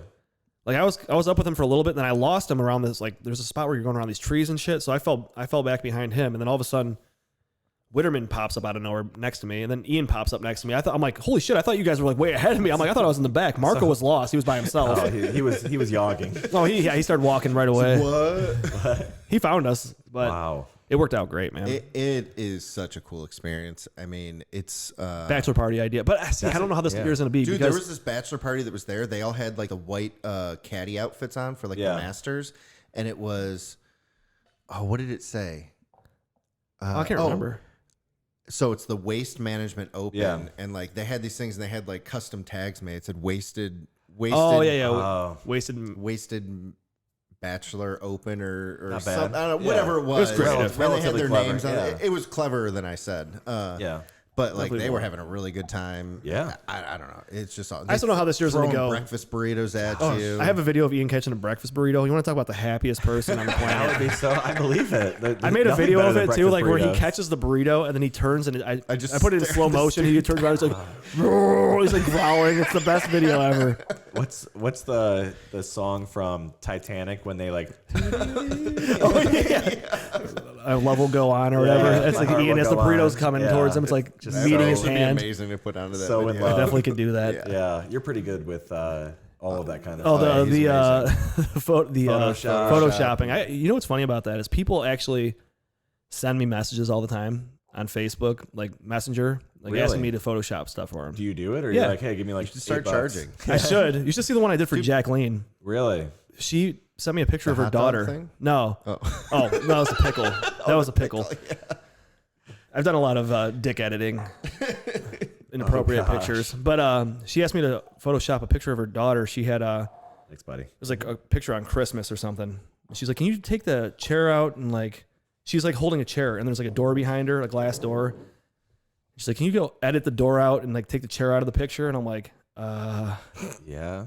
see what I can do. I mean, I do this on my cell phone with my Yeah. finger. Like, Are you know, serious? Yeah. You don't Yeah. like have like an No. editing station? No, I just do it on my phone. It's amazing. You did a lot of good So work. with I that. I actually handed it over to a guy I work with that does everything on his computer, and he sent Yeah. it back to me. I'm like, he's like, "Yeah, it's pretty good, right?" I'm like, "No." I'm like, "I'll do it myself. Just forget about it." I'll have to show it to you. The two pictures next to each other, the one that he did on his Really? computer with like all the like You should ridiculous like, yeah, software that he uses compared to what I did was like night and day. Definitely a side job. I know, man. I miss Dude, my you calling. can get Fiverr. You can just be a consultant. Do you know what Fiverr is? No. So Fiverr is do you know what Fiverr is? I don't think that I use I've it. ever I've heard used it before. So Fiverr is just like a open, like just a consulting social media thing or Yeah. whatever, where just people will have their services on there and say, "I'm really good at photoshopping. Yeah. I'm really good at Making- editing sound yeah. or whatever it Okay. is." So you can just like search what you're looking for, and then people will come up based on reviews and rankings and stuff like that. And then you'll say, "Hey, I want," like we did it. We had a video that we made, and I was trying to take license plates, blur out license Okay. plates. And, yeah. he goes, "Yeah, $5, and I'll have it to you in 24 $5? hours." I was like, "Done." Yeah, I do that every day. And then for like $5. there's like a service fee, so it was like Yeah. $9. But still, or it was worth something. it, though. Like, it was It worth it. saved us a lot of 100%, trouble. yeah. Like we spent hours trying to figure out how to do it, and I couldn't Yeah. figure. You know, Wait, that was for a video, right? that was on a video. That's yeah, very challenging. yeah, yeah. Yeah, that's something I But like you can go on there and search anything. Wow, that's I'll great. look into Yeah. that. Yeah, it's really Time cool. consuming, but Fiverr. I'll do it. Yeah, If someone's paying me. 0 views. Yeah. It's kind of like Uber though. Like you say that you're active or you're not. Yeah. And so It's got to you be get so it- hard to like get your name out though. Like Yeah, but you know, I don't know. Hey, worth a try. Steve's like shows all of his like previous Photoshop work, and everyone's like, "What the hell is this guy doing?" Yeah, Giant there's dicks always everywhere. dicks. Like someone catches This a is huge my fish. guy. Like someone's got a guy fish in their picture. slaps. Like somebody's like, "Oh man," and it's funny too because our friends we have like this group message. It'll be like a picture of like a fish or something. They're Yeah. like, I probably shouldn't have sent that picture because I know exactly what's coming. The one, actually, I think it was from one of the sweater parties where, oh man, I don't know. There was some, I don't know. There was like it was a sweater. It was an ugly sweater party, and there was just ended up being Oh, a lot of penis. just a lot of penis. yeah, I'm good for that. People actually asked me. People have actually asked me to do that. Where they're like, "Can you just Photoshop Just a find huge a dick in here?" penis. And I'm like, "Yeah." Like, what's that one dude? My Google searches are terrible. What's that one dude's name? Yeah, I Is don't know his- what his Wood? name I think is. his name is Wood. Yeah. Is it not It Wood? should be. The guy with the penis? It might be. I don't know. Yeah. The guy with the penis. You know, he's not alive. I think he died. Yeah, he died a while Yeah. ago. Yeah. And like, I actually, a lot of death here. I don't. Yeah, we are. Pretty more. No, I actually just it was I don't know what podcast I was listening to, but they were talking about it, and like the girlfriend or whatever owns the rights to that photo, Oh. and so like no one ever collects. Oh, I that. I did see that because he was Yeah. like he was a guy working out at the gym, and some Yeah. guy asked him, the guy at the gym asked him if he wanted to pose for this like gay website or yeah. something like He that. got paid like $2,000 or something Yeah. like that Yeah. to do like a porno mag, like just a picture, and so And he was just and it was, sitting but it was, there. but it was years ago. Yes. it was years ago, and then they photoshopped it, and like I thought it became wasn't. I thought it wasn't photoshopped at first. I'm like, what am I looking at, and how does this happen? that was the biggest thing ever. Like the beginning of 2020. Like Yeah. no pun intended. Yeah. But like the stuff people came up with. They're like, look at this crazy lightning storm. And like you see the lightning strike in the clouds. It's just him. I'm like, are you fucking kidding me? People are amazing, man. Jay Yanish told me about that at first, and his wife just gets so mad. I think it's funny, like wives don't even think that their husbands are funny anymore because like all of my friends are hilarious, but like their wives don't even think that they're funny. Right. Exactly. Liz is like, oh, because we'll tell stories like amongst each other with like our friends or like someone that new that comes into the group. Yeah. And like, oh, here they go with their same old stories are coming out. Here we go again. I'm like, well, how do you think I won you over? Yeah, get that routine going. Yeah, she's like, this is old. Here we go again. It's amazing though. So played out, but it's so good though. But we love it though. We have a great time with it. I've been saying the same joke since like 1999. Yeah, but they're still awesome. They're still good. They're still good. You get me every time. Is it a Y2K joke? Maybe 01. I don't know. Maybe 01. My brother's Y2K is a little too. My brother's email address was Y2 Shay. We call him Shay. Oh Yeah. Yeah. So Y2 Shay. Nice play on that. Solid. I still remember a lot of our very friends witty. like AIM names. Oh yeah. Beans 924. Beans P Mark 913. I was at Eric's house when he created his Beans 924 thing. Really? Yeah. I remember sitting in his basement. Yeah. Like, oh yeah. Where his computer was in that Yeah, little he's talking room like on the other tucked side of the away, pool yeah. table. I love when you like talk to random people too, like random girls or something. You're like, What are you doing? ASL. yeah, ASL. Age, sex, location. Who's your homeroom teacher? Yeah. Oh, those were the days, man. Those simple times. I remember when Eric told me about Steve for the first time, and I had never met him before. You've probably heard this a million times. And he's like, hey, guys, because he lived right behind us. Yeah. He's like, I'm not going to hang out with you guys this summer. I'm hanging out with Steve Backnick. I remember meeting you for the first time, coming to your house for the first time, and you guys were garage wrestling. Oh, God. There was just mattresses in the garage, and I walk in there, and Ark was like, "This is Ryan." And he's like jumping off a chair onto his brother, like elbow drop, like just so amazing. We used to do that all the time. It was amazing, man. My parents had no idea. Oh, it's the middle of the That summer. was the shit, though. Summer Like, break, backyard man. wrestling? You bring the mattresses into the garage, and it was just a wrestling Well, match in think there. about it too. Like that era of wrestling, like professional It was so wrestling, good. was It was amazing, brutal, man. and it was Yeah. amazing. Yeah. Well, yeah. Like, Think about Mankind. yeah, Oh, Mankind, and like The stuff that he used to do was insane. like whenever I think about the Attitude Era, I think of I can't remember who it Sable? was. Just hoping for a nib slip. All the handprints. Oh, No, it was we're like in 8th grade. I mean, Oh, was that one time or was that multiple times? No, I think it's it was a pay-per-view. It was The like handprints, the like, that's handprints. like- It was a bikini competition because, by the way, in wrestling, you absolutely have to have a bikini competition. you have to. Gosh, it goes hand in And hand. this chick, Absolutely. No pun. Wait. Hey. Oh, dads. I remember that one. No, but Dads. whenever Couple I think about dads. that era of wrestling, I think it was Austin and Bret Hart, and Austin was in a sharpshooter, and just like he was cut open, and his just literally a crimson mask. Jeez. Good old Jerry the King. Wrestling was was So good, man. So good. so good. I used to get so pumped, man. You couldn't walk Raw. around school without like people like doing Yeah. this. Oh yeah. What's up, dude? Dude, that was Yeah. what somebody just said. Like, what are kids doing now? And I they don't know. said- They're doing a lot of TikToks. The Yeah, TikTok. The they're TikTok. They're TikToking. TikToking a lot. The Tic Tac slaps. No, but it was like this is our generation's. What was it? I don't know. What The kids are Dougie? doing. Oh, like the big event of the Yeah, generation. yeah, and it's like this was our generation's whatever. Oh gosh. Is I know what it you're talking for about because wrestling? I saw No, I it saw a was meme. like, I know what you're talking about. I don't know. It's okay. Whatever. Now I Some I'm crazy not- dance. I'm not It's gonna. not like a I'm- dab. It's. I think that's a couple years ago. That's Dab, old, man. Yeah. Dad was cool last There year. was. Ian. Sorry. I used to don't think dab it was all the cool time. last year. Whatever it was. Throw it in the comments section. Yeah. Let us know what you think. Yeah, I don't know. Whatever it is that the kids are doing these days They're up to no good. They're up to no good, these damn kids. with their twerks Yeah. and That's what I'm thinking. I mean, think about, so go back to like instant messenger back in the day. Yep. Like you're sitting there talking to a complete stranger oh yeah. but you know nothing, Nothing. right? There's no pictures. There's nothing going on. Now that people are just texting dick pics to each yeah. other. And That's like step one. yeah, it's like, hey, what's your name? Here, ASL. Here you go. Here's my dick. Yeah. I'm just gonna Yeah, lay it there out. you go. Just lay it out down for here. you. Like, it's just such a crazy time, man. Like with the, Weird, man. I'm just so glad we didn't have Chat picture roulette. phones and all that stuff. Can Chat you roulette. imagine? Jesus. Chat roulette. Oh my Have you guys god. ever done that before? We did. You know, the Eric first time we did it was Perry's Eric Perry's house. or Guys, his apartment in when at he- Ohio State. When he turned 21, we went Yeah. out there for his 21st birthday, and he's like showing us chat roulette. And I'm like what the fuck? What did I sign up for? Like, and they're flipping through screens, and all of a sudden, like, it's literally a guy just sitting there with his pants off. And like, 88% dicks. I'm like, why? Yeah, 80% dicks, man. It's just like, what is going on? Why? Click next, next. Like, oh, this is cool. All right, Wait. yeah, all right. Wait. Hey, this girl's pretty cute. Why? Oh, she skipped me. So, Yes, we've been skipped. yeah.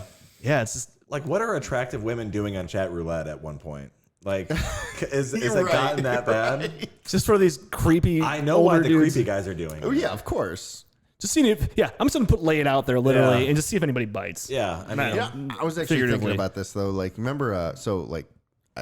I'm very thankful that I never had to do online dating. Yeah, right. Like, same it here. wasn't Yeah, a for thing, sure. Like, met my wife and like I'm good, right? Yeah, just the old-fashioned way. But like, I remember back in the day, there was a Hot or Not. Remember that? I do remember Yes. that. Yeah. And that was basically Tinder, right? Yeah. Like, you either. I don't think could you you couldn't swiped. send them a message though. No, could I don't you? think so. But I think it was like the initial version. Yeah. Because I don't think it was swiping, but it was like you clicked a button left Just or right. either ruin It was people's hot lives or Yeah, not. seriously. Yeah, yeah, right. Like, I guess I'm not hot. Oh god, Shouldn't have put my picture out there. That was a big mistake. terrible idea. There goes my self-esteem. Yeah, I don't slap. I guess I don't slap like I thought I did. yeah.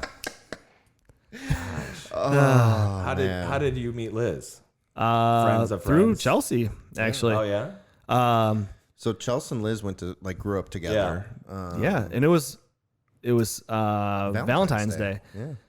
And I actually had met her before that. So I worked at Bally, I remember that. Yeah. and she came in there with a free membership, which I always hated when people came in with their free stuff because I couldn't sell them a membership. Yeah. She's like, I have this free membership. I'm like, 90, oh, fuck you, 30 bitch. days Get out or of here. 90 Yeah. days or whatever. So through her work, she had this whole thing.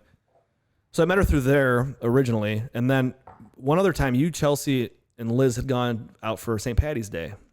Ah, No, but that was after that Valentine's was Day. after. Yeah. So anyway, I met Liz on Valentine's Day. Blind Nice. date. Well, It wasn't even like really a date. It was like, it's a group hang. yeah, like I was talking to somebody else at the time, and Ian's like, hey, we're going to Mongolian barbecue. And you know me, like, I'm not going to pass up food. And I love Mongolian barbecue. BDs, I think. is what BDs, it's yeah. called. It is BDs. Yeah. So we're going to BD's. They're like, Liz is going. She's single. Why don't you come along? I'm like, all right. So I show up at Ian's house, which is in Eastlake at the time. I get there like, hey, did you get Liz some flowers or something? I'm like, You said that? Yeah. Yeah, I'm I'm just being a dick, you know. I'm in the driveway. I'm like, well, shit, maybe I could go run. Is there like a store around? So I start pulling out of the driveway. It's like, I'm joking, man. Oh my gosh. So I meet Liz for the first time, and she was like terrifying. Like she walks into Ian's house like she owns the place. I'm like, who is this bitch? Like she goes into the cabinet and just starts pounding wine. Wow, good for her. And she knows was what like, she wants. she had no fear. She was just like herself. Like she was confident like woman, confident. yeah. Yeah. I'm like, okay. So I was kind of, I was Maybe dude. So I'm like, maybe I intimidated. could try to get Yeah. with this chick, you know? Nothing happened for a while. Then like months later, it just kind of fell into place. I And guess. then we went to BJ's wedding, right? That's where I took her. Yeah, she was my date for Yeah, Liz's That was wedding. like Yeah. your first, like, hey, like, Yeah. going out on a limb. Yeah. Yeah. Let me ask I don't you know to if that was the physically do first, but something. I It remember was though. It that's was like when it that, got- yeah, because like we kind of talked a little bit via text. I wasn't sending dick pics at the time. I don't know the quality of pictures, and Oh, I it'd have been don't want a terrible. granulated dick. Hold on, let Open up me my flip let me phone. send you this JPEG. Yeah. She's like, what is that? It'll take a few hours to get there, Put but your antenna up; it'll download Yeah. faster. it'll be worth it. You're gonna love this. This shit slaps. This shit slaps, bitch. Slaps so hard. Yeah, she proposed to me the next day. Yeah, obviously. I'm not sure what was in that picture, but it looked kind of cool. Yeah, it was very granulated. Granular dick. But yeah, it was. Yeah, so that's how we met through her. And you've been married for 6 years, 6 7 years, 6 How long years, have you been married? 7. 7. 7, 5. Yeah, because you guys 6, got 7. yeah. So you guys got married the year before we did. Yeah. Sounds right. Good times. Good times. How'd you meet Lynn's? But I kind of remember her at the beginning of you guys dating because like I remember being in downtown Willoughby. And she was out with us. So I remember staying at your brother's house. I like to play volleyball. I don't know if you guys know that about me. He slapped, dude. He slaps at volleyball. It's one of my. I'm average at it, very average at it, but I really like to do it. This guy's a pro. So I go to Put in Bay, which is like party central, and I'm like I'm going there to play volleyball. You know, I got to wake up early in the morning, like You're not you're messing there around. for there for business, volleyball, not for pleasure. exactly. Not for the chicks, So- bro. Chicks. And I'm also trying to be frugal about it too. So we stay at this place that's like relatively inexpensive. It's literally just one room above a garage, and we pay $50 a night or whatever, which is a good deal for yeah. Put in Bay. Right. So there's 8 people in there that first night, and my wife happens to be one of them, and I've never met her before in my life. And Jay Yanish was friends with her. She, like, at the time, my wife had just broken up with someone, and I had no interest in dating anybody at the time. I was just like, I need to play some volleyball. So her perspective is that she sees me and she goes, I'm going to marry that guy one day, which is crazy. It's pretty awesome. She told me that when we first started dating. She goes, as soon as you walked in the room, I knew I was going to marry you. Wow. That's which pretty is cool. Like insane. Yeah. So my first memory of her was not that. Your image was, I got to play volleyball in the morning. It was, I got done playing volleyball. We had just lost, and I texted Jay or whoever we were with, and I'm like, hey, where are you guys at? And they're like, we're at this pool bar. And I go to the pool bar. I'm dead sober, and she's fucking hammered, playing with a blow-up male black, like, blow-up doll, and just shoving the dick in my face. And I'm like, that is my absolute first memory of my wife. So you weren't like, I'm gonna marry this No, chick. I'm like, I don't want to have anything to do with this human. She knows this. I'm like, when we first met, I'm like, I don't want to have anything to do with this human, because I'm like, first of all, when I'm drunk, I think that I'm sweet, but like when you're around people that aren't drunk, when you're as on drunk as that you, level, like nobody thinks that you're sweet at all. They think you're an idiot. Yeah. So like, I thought my wife was an idiot when I first met her. And then like we kind of just hung out for a little bit, and then I went actually to Nashville, and I was away from her for a little bit. So I was like, the first time realizing like I really want to be with this girl. So like I was texting her, I'm like, drive here now. I'm like, which is so dumb. I was obviously hammered. Yeah. But when we came back, it was like nonstop after that, and then we got engaged shortly afterwards, and it's cool how that how that works out. Got the house, got the dog, house, got the dogs. Get the kids, man. I proposed at Cheesecake Factory, because we had our first date at Cheesecake Factory. Oh, that's good though, man. That's good. Because I'm such a puss when it comes to like dating. I'm like never like abrasive, never like I was never like the guy who's like, hey, let me get your number. Right. I'm like, hey, if it works, it works. Like whatever. Right. Yeah. Like who cares? I'll be single if I need to be. Yeah. Right. So she ended up asking me out on a date, and we went on a lunch date. And so when I proposed to her, she fell down. Yeah, I did. That doesn't usually happen to me. So, like, I swear this never happens. I was in front of her whole family. We all went out to lunch, and I had this like ring box, and it was like huge. It was like, I couldn't put this in my pocket. Was it a big wood one? It was. I don't even remember what it was, but like Lindsay, like she sat next to me. She always put her hand on my leg and was like always being really nice and like whatever. I'm like, I don't know what I'm gonna do. I got in the parking lot. I put my ring in a sock and like literally shoved it down my pants. And then whenever we were leaving, Mr. Socko. Yeah. whenever we left, I had to like excuse myself and say I'm going to the restroom. But like everybody knew I was doing it, so I was like literally so scared. Oh yeah, it's terrifying. It's the worst thing in the world anybody ever has to do. You're never gonna have to ask somebody again, hopefully. But like, it's so awkward. Like asking somebody to marry you. It's terrible. It's terrible. I love it. I can just picture you with the sock in your pants, and you're like sitting there trying to pull it out. Like hands down your pants. Hey, hold on a second. I did all the pre-work in the bathroom. Okay. Washed my hands. Yeah, we've done that before. And then it was just, it's for people that are like about to ask their significant other, like they're about to propose. I feel so terrible for that, because it's so awkward. It's such a nightmare. I did mine at the top of like a mountain. literally. Yeah. We were at Breckenridge. On top of a mountain. On top of a mountain. You won't be invited. But I'll never forget that, because it was like she was freezing. She didn't even want to go out anymore. She was like done for the day, and I'm like, maybe just one more trip up to the top there. We gotta squeeze one in more. Let's just get one more. Let's do it more. It's gonna slap, I promise. Trust me, this next time down is a slap. It's gonna slap. So I remember like everybody that was there knew what I was doing. Gosh. Like, come on, let's just go up one more time. So we get up there and I did it. And it was the most I had. So for anybody that's been in that situation, you know all the stuff that you plan that you want to say. Oh, yeah. Like you like write this shit down and you're like, I'm going to say this whole speech. Yep. I'm like fumbling over my words and I'm like, you're on your knees. So she already knows what you're doing. But I pretend like I was like fixing my boot. Classic. And then I'm like down on a knee and I'm like, I don't even know what the hell I said. Yeah. It's giving me But the but you guys just got thinking about it. Right? But like, I remember my brother and both my brother-in-laws were off to the side and they're taking videos and taking pictures of me doing it because they knew what I was doing. So it actually turned out great, man. Yeah. Here's the question I have, and this is going to sound like insensitive and I don't know, whatever. Go for it.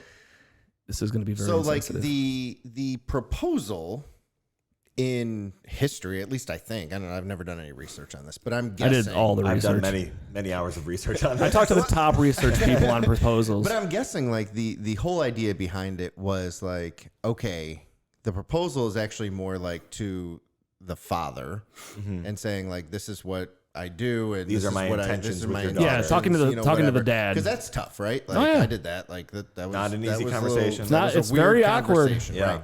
And like my father-in-law is amazing, and like made it very easy. And was like, dude, you're good, you know, Yeah. whatever. I'm like, all right, great. We got you. But like, why do we still? Is it, I mean, I understand like it's cute and like it's a little. I think it's more for the girls. her than it is for Yeah. us, of course. But like, it just seems weird. Like that seems like something that maybe you should talk about. Like more than like, yeah, we're gonna get married one day, and like, because Yeah. no one ever really like. We booked our location before I proposed. Okay. So she knew it was coming. I mean, I think you guys maybe did it right, you though. kind of know that 'Cause, you're like, gonna do it. They're knew- I expecting knew I it. was gonna marry her. I'm not going like you have to be pretty like 90. Oh, Have you seen the videos of the guys doing it 98%? like at a baseball game or something, and then the girl says But no? like, why would you even risk You should that? never. No, unless you're 100% confident, You've got to be you confident. have to know. I'm gonna say 98%. Like, there's got to be like You have to know. they You gotta be literally 100. have You gotta be 100. You do. You You're can't right. leave any to room. do there, yeah, In front of all those people, yeah. You have to be. those are 100%. like heartbreaking. Yeah, and they're probably absolute morons in the first place for doing that. well, clearly, They're yeah. clearly morons for doing it because that girl's. It's not a sure thing, first of all. Yeah. And this guy's like, I'm gonna go ahead and do this. It's gonna be awesome. I'm gonna go tell the people to make sure I'm on video. A lot of self-awareness. Yeah, you gotta have it. Yeah. Those guys didn't have it. I don't know, man. It just seems crazy to me. Like, if you're not 100% sure. Our situation would have been different. We knew where we want to get married, and I was like joking with Lindsay because she literally, I mean, if you know her, she literally does everything around our house. She does everything. She's for us. amazing, man. She's good. But I was like, hey, do you mind calling that place just to see what kind of dates they got open for next year? And she called me back. She goes, they have 2 dates open. I'm like, she goes, one's in the summer and one's in the fall. I'm like, can you just book the one in the summer?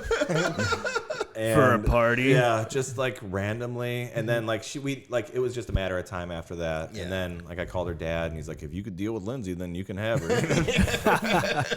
She's got a pretty like strong personality. So Yeah, She like, does, man. She's I mean, she's great. Yeah. I haven't talked to her in a long time, but she's literally insane. But like I love the in a fact great that way though. She's insane. like the stuff that she does around your house is impressive. It's very emasculating, but I don't even mind.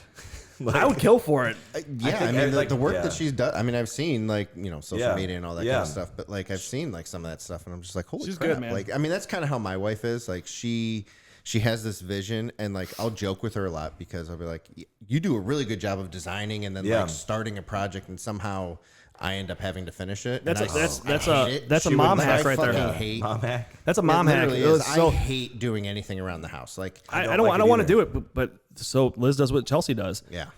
She plans everything. She gets everything set up and she starts it.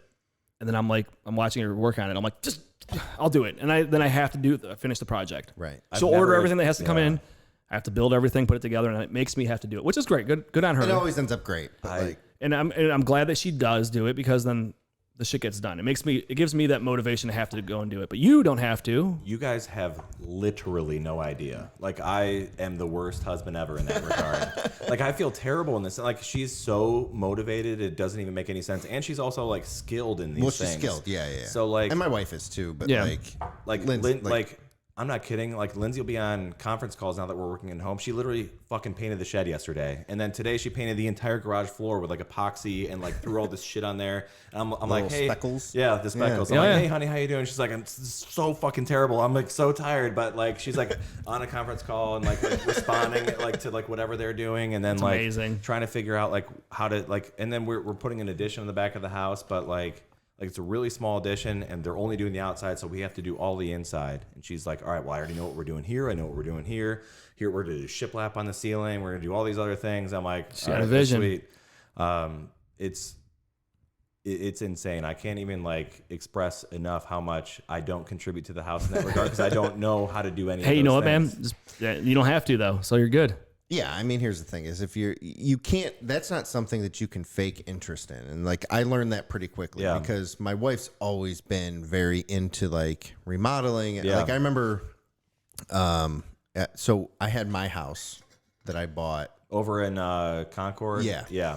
And we had just started dating when I closed on the house. Okay. So like she helped move me in and stuff like that, but like didn't live there right away. Yeah. And I don't know, it was like maybe a year later. I don't even think she was living there. I don't know, but like she was like, "You got to get rid of this carpet." Oh my gosh, my drunk brother-in-law is outside. I was like, I'm like, those two look familiar. But no, like I remember like she was like, "You've got to get rid of this carpet." And I was like, "I don't want to get rid of the carpet. Like I don't feel like doing anything. Like that sounds terrible." Yeah. And I remember I came home from work. I was working nights. I came home at like 6 a.m. and I pull in my driveway and there's just rolls of carpet out on my driveway. She took the initiative. I was She did that. She did that, and then she rented the sander for floor the sander. She's in there doing that. Because there was hardwood floors Yeah, underneath. yeah. She's like, "You should refinish these floors." I'm like, I literally nothing I'd rather not. The best one was ever was like she wanted Ian to rototill the like there's beds on the side of the driveway, and I pull in there and Ian's just passed out or something in the afternoon. No way. Yeah. No way. And I'm like, I pull in and she's over there trying to do it. I'm like, just give it to me, I'll do it. Like, Oh god. she's over there with the rototiller trying to get this, and it's like in the middle of the summer, so the ground's hard as a rock. You have to like push that. Oh, thing yeah. down And it's not hard. easy. Like, if you have no like strength, like it's just like You have to be told. Yeah, exactly. I mean, it's just, oh god, here we get go. some leverage. Oh my gosh. That's a first. He wants to open the door. Open the door. Oh man. Yeah, we have dude. It's crazy over here. Yeah, like it usually it's gets not dudes, insane. but usually Yeah. it's chicks. Usually chicks. That's my brother-in-law. Yeah. Yeah. I saw him roll up. I'm like, I know that guy. He's crazy. So, tell us about your kids a little bit. Yeah. Oh yeah, we should probably talk about. So your it. kid- are you- Talking about kids. So you're, You know what's funny? It's so embarrassing. So like I knew I was coming here this week, and I'm sitting down at work, and I'm like, I got this notepad next to me, and I'm like, I should probably write some stuff down about my kids. And if I showed you guys what I'm looking at, like the first thing I just like writing adjectives about my children. Like I wrote like Abigail, independent. I'm like, this is terrible. how old is Abigail now? She's terrible, 4. though. She is 4. She's hilarious. We just had, I mean, I never thought going into parenthood that I was going to have any kid like her. She's hysterical and she's really smart. She talks a lot. She's very talkative. She had we had parent-teacher conferences yesterday. I'm like, I have no idea how this is going to go. That's a scary thing, but I didn't Isn't know. it so awkward? It was virtual too. Yeah, So like same. I had no idea what like mind you, like I see this girl every day or this 3 days a week. Our situation is just I mean I can get into it, but I drop them off, pick them up. I never communicate with the teacher ever, so I have no idea what's going on. You don't have 'Cause of conversations with them. Yeah. COVID and stuff like that. Right. So I have no idea. Abigail seems happy when she leaves there, whatever. So I forget what the grading system was, but it's like needs improvement. Yeah. or, It's like doing well. NME. Yeah, but like she's not passing anything pertaining to like her listening or her like following direction. And I literally was biting my tongue so hard because I was cracking up, which is like my first parent teacher. I'm like, this is fucking Abigail in a nutshell. Yeah. Right. And I have to deal with it all the time. And I like had to like turn it back. I'm like, I'm so sorry. Like we'll work on that at home. Like I didn't realize like it was translating from home to there. Like I figured she would listen to you guys, but like I knew damn well she wasn't going to listen. Yeah, anyway. right, Like right. she's like I wrote independent first because she's so independent. She's literally a nightmare sometimes. Yeah. But, she's hysterical. She started swearing at a very young age. Yeah. I can see that happening. You know, just following like she's got a song on either Lindsay's phone or my phone, like to the tune of like, what the fuck, what the fuck, what the fuck. Braden is 2. He's kind of just coming into his own right now. They both got a full head of curly hair. Which They have some great hair, which is crazy. Where's that? Is that from her side of the family, or is that? So Lindsay had a full head of curly hair Okay. when she was younger, and I remember looking at a picture of her when she was Abigail's age. I'm like, Lindsay, you were terrible looking. And I swear she looks exactly like Abigail, and I think Abigail's gorgeous. Yeah, of course. So, Yeah. Yeah, it's like they're complete. They look exactly the same. Yeah, they really do, man. And then Braden looks like Abigail, kind of. He does, man. It's funny. Your kids at that tailgate party. Yeah. They were cracking me up, man. Like I was in the house and Abigail was like talking my ear off. She's like she's never met me. Like She I mean, has she no has, shame. She but has no like shame. Like she'll talk to anybody. I mean, just like I'm a random guy at this party. I met her a couple times, so she has no idea who the hell I am, and she's just full conversation with me. They're great. They were both cracking me up. When we go to like Target and stuff like that, I mean, anytime we go past the what is that, Magnolia Homes area where like Chip and Joanna Gaines. Oh, yeah. She's like, mommy, that's the people that you like. And like all the other like parents are like cracking up about that. Yep. Like she's got no shame. She has That's no awesome, idea when to stop talking to somebody. That's great though. That's how a my great son trait, man. is. I Like- like it. Well, like we did the parent teacher conference and Liz couldn't do it, so I had to do it. And it was at like 3:00 in the afternoon. I'm at work, so I'm like, hey, I gotta go outside and talk to my son's teacher for a little while, and it was so awkward. It's so weird. So I went out into my car and I like put my phone on my steering wheel, and I'm like just face to face with this teacher that I've talked to like a handful of times, like and just passing, you know, like Sammy was great today, you know. But man, that was just a weird thing. But everything she told me was not what I was expecting from Sam, which in a good way. Oh, in a good way. Yeah, oh, I was great. like, she's like, he's thriving. He's very outgoing here. She's like, first he was very shy. I'm like, well, yeah, I expected him to like not talk to anybody. Really? She's like, he's doing great. Academically, he's great. Same thing though, has a tough time listening some days, and she's like, he's all boy. All he wants to do is, the boys are always hitting each other and just beating up on each other and stuff like that. I'm like, okay, that's fine. He's 4. Right. Whatever. But yeah, I mean, I was pleasantly surprised with all that. I mean, it was not what I was expecting at all from him. I mean, same thing. Like, you know, hey, Gibson had some problems in the beginning of the year, but he's improving and blah, blah, blah. Okay, great. Here's the thing.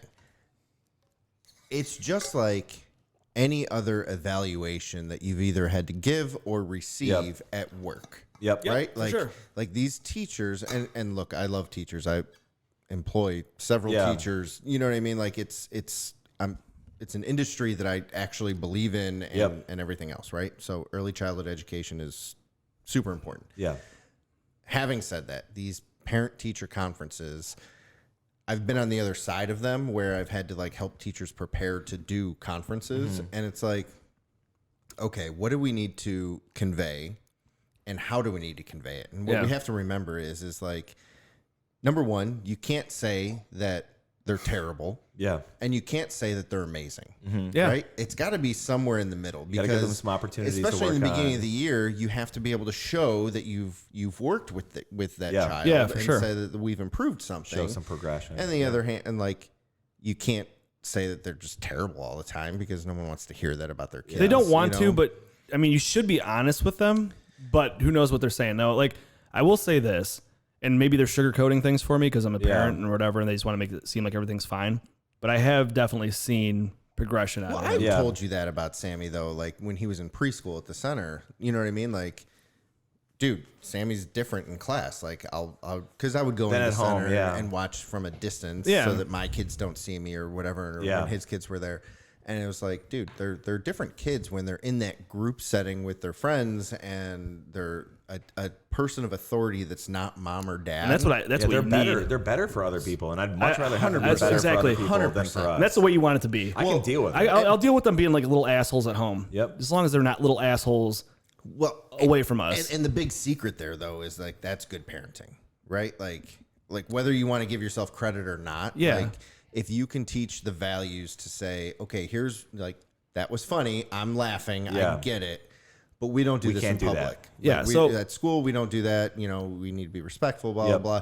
And then to see them do it in practice because they do. I mean, I get to witness. You see it. 3-4-year-old rooms all the time, and they're so much better.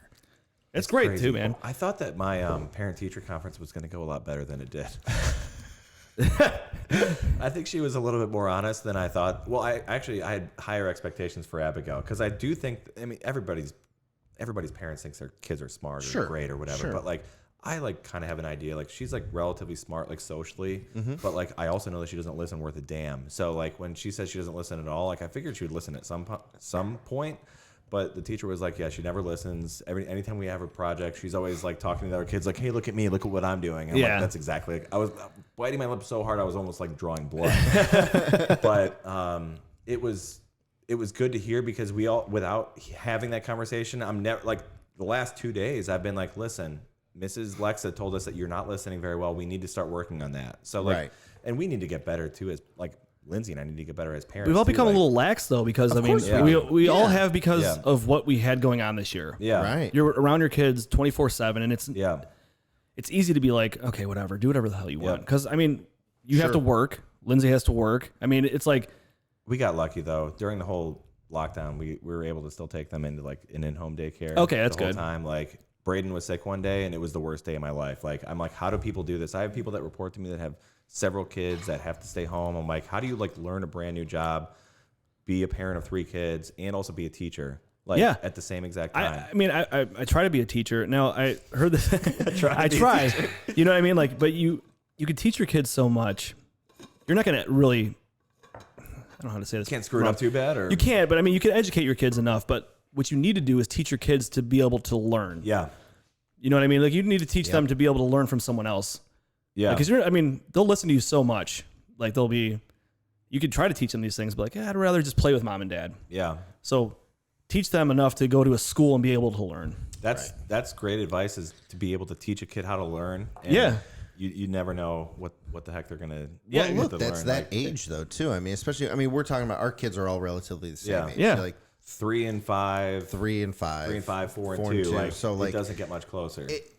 I think as parents we have to remember that at that age, ABCs 1, 2, 3s Yeah. don't mean a damn thing. Yeah. Like, is it cool that your kid can, Yeah. count to 100 or 50 Yeah. or 20, whatever? Fine. Great. That's cool. That's Yeah. awesome. They're going to figure that out. But the reality is like if you can teach them to be in a group setting and take direction and follow directions, like that's more important. Yeah. And like Yeah. it's hard to convey that to parents because it's not chartable. Yeah. You know what I mean? Like it's like there's no ROI. It's anecdotal. You're right. Yeah. Yeah. And so like I know at the daycares, like we really stress that with our families. It's like, all right, listen, it's okay that they're not writing their name Yeah. yet. They're Who cares? 3. Yeah. Like it's Oh, not God, a big very deal. okay. You know what Yeah. I mean? Like, but we do. We have parents that Well, are like, well, it's so and so tough. down the street, their kid, and like that's part of like social Oh, media and culture and where the- like It's you Everybody's- can't compare your kids to somebody else. And I mean, No. I'm guilty of it because, well, I mean, like we Gibson all are. he's very outgoing. He's into a lot of things. And like, so I always compared Sam to him, which is not something I should be doing, but I compared Sam to a lot of kids. Like, Yeah. I'm like, oh, this kid's doing this. And Yeah. Because eating, I'm yeah, whatever. yeah, exactly. I'm like, Sam's way better than that kid. yeah, like I try to, I'm guilty. I'm like, Sam's not doing what this other kid's doing. And I'm like, Liz's like, who fucking cares? He's Well, gonna first be of all, fine. Like, and like, I remember we'd have these conversations is like, cause Steve would say, he was like, dude, well, Gibson's already doing this. I'm like, well, remember, Gibbs is 6 months older than Sam, which means he's a quarter of his life Yeah. older than Sam is. And the Like, the they're time only perspective 2. of when they're 2 that and young 1.5. is Like insane. that Yeah. doesn't like that's a huge difference. And like eventually they'll even out. You Yeah. know? But I mean- that's not for a long time still. Yeah. See, I'm just guilty of like expecting more of him, and it's Well, so I think it's good so to expect it's of yeah, kids. it's stupid though, and like Liz is like, oh, it's so impressive that he did that. I'm like, yeah, well, but I need to just like celebrate the small accomplishments Yeah, and just like 100%. give him the credit that he needs because he is doing some great things. That's good. So I mean, you know, Well, she showed us this progression of like, hey, here's how Abigail spelled her name day 1, and here's where it's at right now, and it was way better. yeah, Right. So that was cool to see. Like the first one literally was so terrible. Well, it's just like anything else. Like we don't see we're with our kids all the Yep. time, right? Especially So you see COVID everything that times. they're doing. Yeah. So like to see from yesterday today, Yeah. isn't that big of There's like, so much what the progression hell? Like, be- you're in between still that being an time. asshole. But It's the good. I reality wish that we is- would keep better track of like Right. their progression versus like we always rely as parents on like what is the teacher going to tell me how they're doing, because what else are you going to go based off of? Like I'm not right. going to have them go to school all day and then teach them at night, Right. Because I want them to. Well, Have a life. so like when I the dirty word sell, Yeah. right? Like cuz I'm in childcare, like Yeah. and it is selling. business. Like, Yeah, it's for a sure. business. But I always like the what I say is like, look, there you have options, right? Like you can stay at home, you can go to an in-home center, you can go to a licensed child care facility, Yeah. whatever. Like we all have these options. They can stay home with grandma and grandpa, Yeah. like, and those are fair options. Yep. There's benefits and there's pros and cons to everything. But a lot of times it'll come down to, well, I'm not sure if my wife's going to go back to work, that she might just stay home with the kids. Yeah. And what I always say is like, has your wife been trained as a teacher? And what I think that we don't give, especially early childhood educators, enough credit for is like the amount of education that they go through in order to do that job. Yeah. And so like I always equate it to like being a nurse. Yep. Okay, like if I was to hand you a flu vaccine, a needle with the flu vaccine in it, could you administer that shot to your child? Probably not. 0% chance. Really? I mean, like you couldn't like do it? Like you couldn't like if hit, I don't even know what that entails. Like, do I have to hit, like, can I just go anywhere? Arm. Okay, but you could probably Google it. If somebody told me like, hey, here's a vein, I'd have a much better chance of doing that. Okay, but I guess what I'm saying is like you as an adult, like you could probably figure out how to do it. I could figure it out. You can figure it out, yes. But do you want to do that? No. Fuck no. I had to do it. Because you haven't been Really? Yeah, I had to give Ben shots. We had to give Ben Really? shots every night when he was I've first never had born. to do that. Yeah. So It was I've never had to do it either. But I guess the point to that is like, could you stay home with your kids? Yes, you could. But if you don't know, if there's no plan, you don't know what you're doing, are you really doing what's best for your kids? I think it would be insanely challenging to stay home with your kids all the time. Yeah. and try to be the teacher and try to. Insanely hard. And I couldn't do it. By the way, there are like stay-at-home moms, stay-at-home dads that do an amazing Yep, job. exactly. There's resources out there. If you're going to put the time and effort into doing it, that's absolutely a wonderful option. I would be so bad. I just couldn't do it. There's no way. There's no way I could do it. No way. I mean, and I know people that do. And if you that's- had no all other the- option, fine. Yeah. That's one thing. But like, I love my kids. do the best that you I can. love like, my for kids. me, But I love nap time too. yeah, right. I love nap time. I love coming home from a long day of work and being like, and having that, they're excited to see me. Yeah. And then I'm like, okay, let's play for Daddy's 2 home. hours. Yeah, Daddy's exactly. home. Let's have It's dinner. cool. Let's Yeah. play. Let's have some fun. It's love great. that. I just can't imagine being home with them all day long. Abigail learned her ABCs, and we, like, Lindsay and I, like, looked at each other like, we never told her anything about the ABCs, like, and which is also like a testament to our terrible like parenthood style, because we just give them like a device and they just look at it and they learn stuff. Yeah. So I guess there's like some positive consequences that go Absolutely. with There is. that. They But learn like, a lot. like none of us had any of that growing up. And look at No. today. There are kids that are in 6th, 7th, 8th grade that are only learning off of a device. Yeah. Yeah. Right? Like Yeah, exactly. virtual Like learning. today, Like like, today, exactly, in yeah. today's world, like that is what we're doing. Yeah. And so like that's why I've always been not I don't want to say proponent, but I've never been into like the shaming of like device time. Yeah. Like Here's yes, the thing. Like you when- can overdo it, of You course. can. You can. Oh, yeah. Like But, I always go say it's funny. Like People that are like, oh, my kid will never do- watch a TV. I feel so bad Oh, what are sometimes you for doing? the amount of times that they've had a device in front of them, but like, and I know the world of shaming is just terrible, Right. but like, I like personally feel bad about it. yeah, but Yeah, of absolutely. course But you you know can. what? Like, At the you same know. time, though, it's a lot of outside noise. There's a lot of Yeah. people that are like, "Well, that's terrible that you do that." So then Yeah. you start to feel guilty. Yeah. Like, I mean, you know the parents that are like, "Well, my kid's not. Oh, my kid My kid will never do that." Yeah. Well, give it a little. My kid will never have sugar. Yeah. Oh yeah. My kid will never do this. My kid will never do that. Like, let's see how it goes in the next couple of months.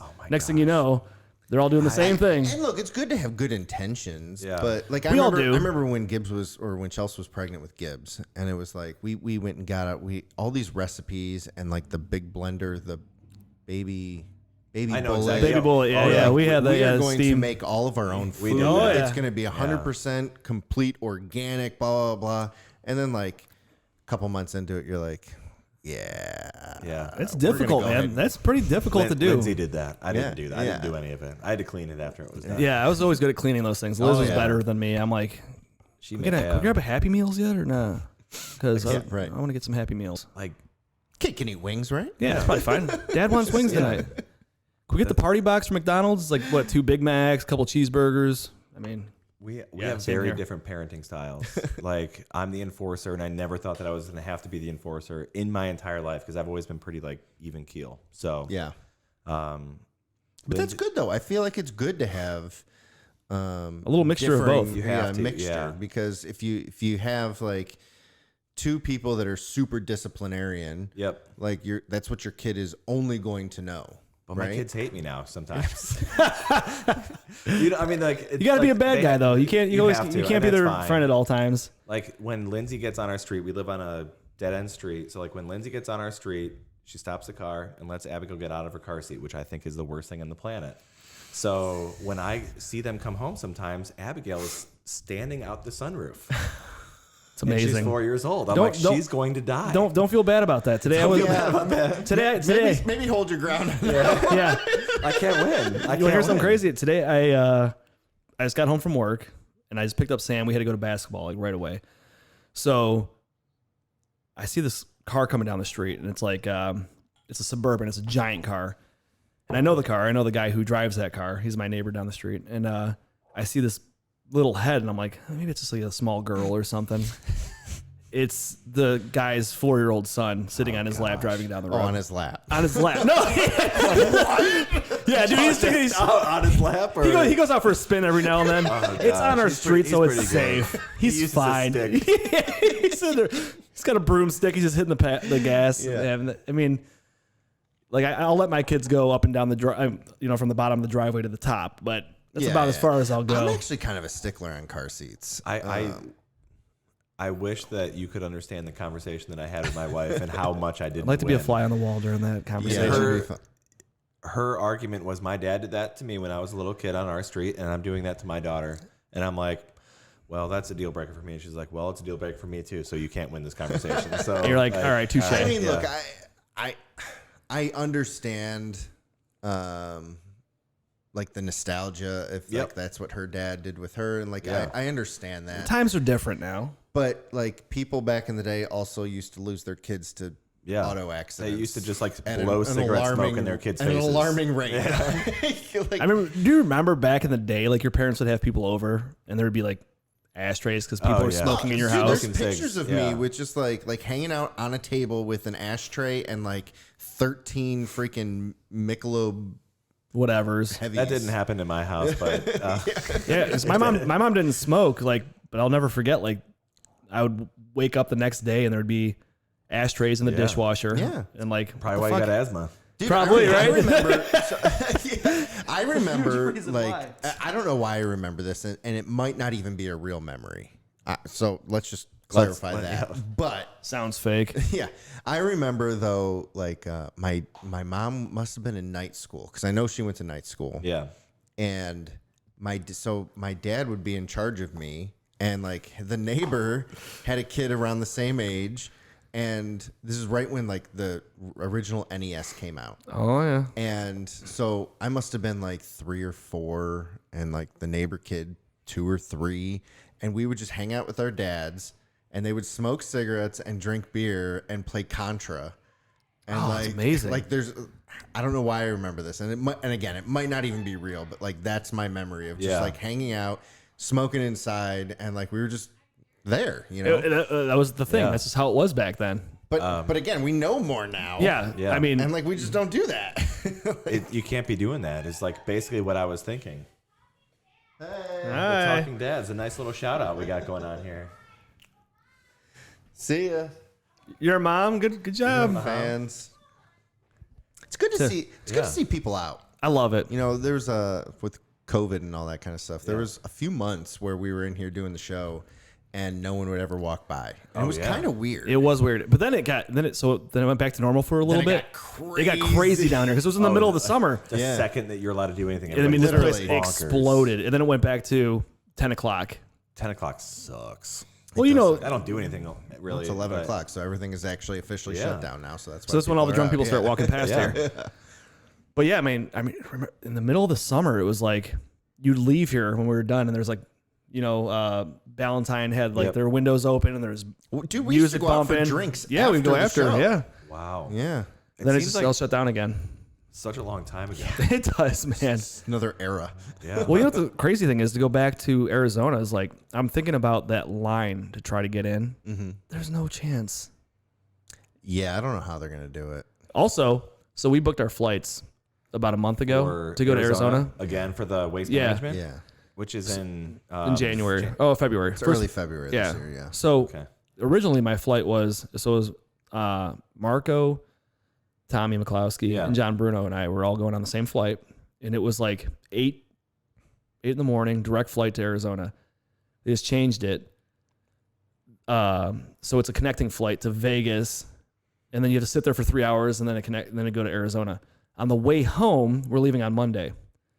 On the way home, you leave at like 4 in the afternoon, go to Denver, but you don't get it home until Tuesday. I'm like, I'm canceling that flight to the worst flight. To the worst flight. So what can you do in Denver if you really wanted it? Could you stay there overnight? I guess, but I'm like, I was hoping to get home on Monday and then go to work on Tuesday. Like, you can't work virtually either, can you? I mean, I could, but realistically, I'm not going to. Regardless, though, you paid for a flight that was a solid flight that made sense. Yeah. For There your are 2 direct flights, there and back. It was direct, and it was terrible. And now there's awful. Yeah. So I don't know what the hell we're gonna do, and I don't know how the whole Open's gonna go. Yeah, because you think of how the crowd is there. Oh, it was, and it's insane. You're like, all over.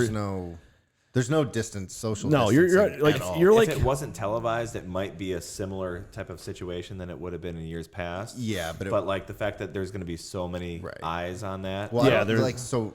As of now, PGA Tour is not doing any fans still, right? Yeah. So we kind of zero fans. I don't think they're doing any fans. So we kind of went into this whole thing with the intention of like, hey, if it doesn't go on, we'll just go on a little We can vacation. still have fun. There's so much to do out there. Like when we were out there last year, we did a hike. What was that called? I can't remember. The name of that place. Whatever the mountain's called. Like, and it was really cool. Like, it was nice. We had a lot of fun. We did it, and like, there's places to go. Whatever, it'll be fine. Yeah. Except for the bars closing at 10 o'clock. I don't know if they do. I don't know what Arizona's rules are. I don't know. Arizona's not declared yet either, so They might still be busy. They're still counting. ballots. Yeah, they're still counting. There's so many great memes about that. It's amazing. Did you see the TI thing? No. So whatever, you can have whatever you like.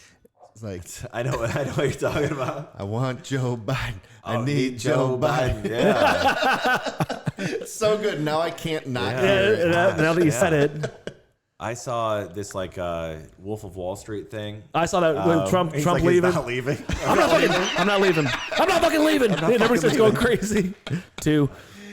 Yeah, there's a lot, man. Like, This whole thing is insane. it's Friday and we still don't know. No clue. I mean, we were supposed to know on Wednesday, but it's. I mean, we kind of know. Yeah, we do. But Vegas knows. Vegas does Vegas know. knows. Vegas knows everything. Vegas always knows. They do. Yeah. They're so Those smart. goes. They're amazing. I don't even get it. It doesn't make any sense to me. It makes me think that everything's rigged in life. Do you? I mean, this is a genuine question. Do you know how Vegas makes like lines and stuff like that for the NFL? Like, do you know how do they do that? I do not know. So the goal is for them to have as many bets on one side as the other. Right. So essentially, the whole country makes the line based on like if the bets are favoring one way or the other. Right. So at one point, Trump was favored. It was like negative 775. So I had to bet $775 in order to win $100 for Trump. Like Tuesday night at 10 p.m. Wednesday morning at 8 a.m. It was like completely the opposite. So Which I think is insane. everybody was just voting the other way. A shift that way just doesn't It's insane. happen in Vegas. So No, so like everybody was voting the opposite. So then they had to just like shift everything. Right. So like they still make money as long as people are betting this. well, that's like, how they same really amount. make Yeah. money. Yeah. When it's really shifted like Yeah. that. It's like, and you know, if it's going to do a huge shift like that, Vegas is going to crush. They're going to slap. And Oh, exactly, they they'll slap hard. Vegas always Like, slaps, though. I love Vegas. Same. Vegas is great. It's way too good. It really is, man. It's too good. It's way too good. I can't wait to go back. I'm supposed to go in February, but Yeah. I was supposed to go in July. it may not slap as hard as it used Yeah. to. I know, right? I heard it's like very. I just went I in heard August. it's tough there. Did you? It didn't slap that It hard. didn't slap hard at all. I went in August and for my brother-in-law's 30th birthday, who just mooned us over there, and we had a great time. But like the bars weren't open. Like not even like you couldn't like walk up to a location and say I would like a beer. They weren't open. Right. So you had to be sitting down. A server had to come to you. You had to get a beverage. It's just not the that same, way. man. So like I was just scarfing like these like 24-ounce like beers that you get at the the little convenience shop. places Yeah. at the hotels. Like I was just living off of those things, and they're like terrible. The bottom 12 ounces. So It's miserable. Yeah. That's the worst. it was only 115 every day, so that was pretty nice. Yeah, that's awesome in August, Vegas right? in August. Oof. Oof. Good times. I've only been there in like May, I think. April and May I've been there. Great times to be When there. did we go for my bachelor? I think it was like May, wasn't it? Yeah, I think it was or May. June, something like that. Yeah, I love it there, man. it's a good time. I love it. I haven't been in. You're a long big. time. What are you big? Hold'em or blackjack? I like to play blackjack. I like to throw some dice. Okay, because I know you're a big. You're always like. Yeah, we used to play cards. Yeah. Oh yeah. Yeah. I love cards too. I just like to gamble. I have a problem, but it's like a controlled problem. so but you're good though. But you're Yeah. good though. Like I mean, like I've not won a lot, but I still have a home and a family. absolutely. I mean, Yeah. there's. If that's any consolation. I'll never forget. I was in Cleveland at the Jack Casino, I think it's called now. Yeah. And I was with Newbert worked there at the time. Yeah. And he was with Liz and I forget who else was there. But anyway, we went to the high limits like slots. And there was this woman there, and Newbert's like, she's been here for like 6 hours. And she's sitting there signing like paperwork, trying to get like an advance and everything. Like, I mean, I've been there. Have you? Oh yeah. Oh my gosh. Dude, remember I lived in Vegas for Oh my like gosh, 10 yeah. months. Yeah. And towards the end, that's when I knew I had to come home because I was had no signing choice. markers. Yeah. I was 22 years old and I had markers out at a casino and I didn't have a fucking job. Oh my gosh. like you get to that point, man, like you're like And like it always worked out. Did you live in Vegas for like gambling purposes? So I got out of the Marine Corps in February of 2007 and I didn't have anything tying me to home or anything Yeah. like that. I didn't have anything tying me anywhere. Yeah. And so me and this other dude from Chicago was in the same boat, and we were roughly the same age. I think he was a year older than me, and was like, "Dude, you want to just like move to Vegas?" I'm like, "Fuck yeah, I want to move to Vegas." Yeah. So we packed our cars and we went to. We didn't have a place. We had nothing, and on the way there, we found an apartment that was available in Henderson. Yeah, that's like there's like two cities living Right, there. right. Yeah. And so like we went there. We like showed up with like cars full of crap and they're like, "Yeah, you want to see it?" And we liked it. And so we're like, "Okay." And I remember between the two of us, we had like $1,800 or something like Yeah. that. And the security or like the rent was I think $1,200. And so they're like, "But you also owe a month's security deposit." Yeah. So we didn't have that. And so we went to a casino and won enough money to Wow. like put a security deposit down. And I was like, That's "This what is you guys were- amazing. you guys were This living off city of is gambling. going to be awesome." Yeah, it's very yeah. reassuring. Hey, we just won. We're good. Worst thing to ever happen. Yeah. You know, You can't lose in a casino. And like, to be fair, like him and I both thought that like, hey, we're like Marine Corps veterans and like we could absolutely work hotel security. Like who wouldn't Yeah. want to hire us? Yeah. Not the case. Yeah. Nobody. Vegas is still Literally run by the mob. nobody. Like, you can't just like you have to know people to get into Yeah. those kinds of jobs, and so neither of us had jobs for a while. But like we had it's called terminal leave, so it's you know it's vacation time that you've had saved up or whatever. So we were still getting paid for a couple months, and like eventually we had to get jobs, and then like that dude ended up bailing. It's It was just you. one weekend, just like randomly, just like gone. split and went back to Chicago. And I was like, Good well, I guess I roommate. got this place on my own now. Yeah, You this will know, be awesome. $1,200 a month. you know, but I figured it out, and for a little while, but like it was just too much fun. I'm such a bad gambler. So early 20s, like I took like every dollar that I had basically every year extra to go to Vegas. And I went with Saraki one time. I spent $4,000 in 4 days and I had no more money left. I wanted to take more money out, but my debit card wouldn't let me. So I just sat in the room and watched Jersey Shore all day. I remember, like, I got to the point where I would remember, like, saying, "All right, I'm going to play the riskiest game at the casino," and that was the ATM. Like, Yeah. is Once the you ATM once you gonna allow lose me on the to take out yeah, more money. Once you lose to the ATM, it's over. It's over. Yeah. Well, but it's not over. It's the problem because then you can like talk to the Yeah. Yeah, you can get a cashier marker and and- get a marker. Yeah, yeah. You're like, all right, we'll give you $1,000. I didn't know Like, that when I okay. was like 22. I'm glad that That's, I You're didn't. glad. it's a good Yeah. thing Be because, glad. man, I'm telling you, like, the mindset you have when you're in a casino is, well, I Well, I'll lost get it this, back. but I get can it win back it to back. even. I'm due. It's, you know, it just physics. Like I'm gonna win. Have you guys seen that movie Focus? It's I science. think with Will Smith. With he's like a con artist or something like that, but he's gambling and gambling and gambling, and he's losing every bet that he's making. And they're watching a football game or something like that, and it brought back so many memories of me, just like, we just got to get back to even. Yeah, right. Yeah, It's just like gotta get so back there. sad, and it's like never been like detrimental to my life or anything like that. But like like however I'm feeling, other people are feeling 10 times worse. Absolutely. Yeah. Because like what I've lost in a casino is peanuts, like compared to a lot of people. Yeah. Like your bachelor party, I remember the first night we were there. Well, Newbert did way worse than I did, but I remember waking up at like 5 a.m. that first night we were there and being like in a cold sweat, just panicking, and I'm like, fuck. I'm calling to like check my bank account. Like I'm dude, I'm not gonna survive the next 3 days. I'm like, I don't think I'm gonna be able to be here. Like I don't know what I'm gonna do. 4 days? Yeah. And I remember It's an eternity in Vegas. It's so bad. And the first night we were there, within hours, I'm like, I just lost all of this money. Like we didn't even like checked in yet. Like we're just like hit the casino on the way to check in. And so like, bad. A third of the bachelor party was fucking broke. It's so easy. It's so easy to lose $500. Oh, It so happened easy. in minutes. Newbert was like, The highs and lows in Vegas are so incredible. the highs are not many like, homeless people. Because there's been right. right. But if you've had a night where you win, it is the most amazing. oh yeah. Oh yeah. If you could Like, leave, you it are with a bunch of God. money. Oh. Like I've had nights there where I've met people and like you become a different person because Yeah. you're like, oh, like I remember one night we had just gotten back off a deployment. I turned 21 in Iraq. And so like 4 months later or whatever, we got back. And so I was like, guys, I'm having a 21st birthday party. Yeah.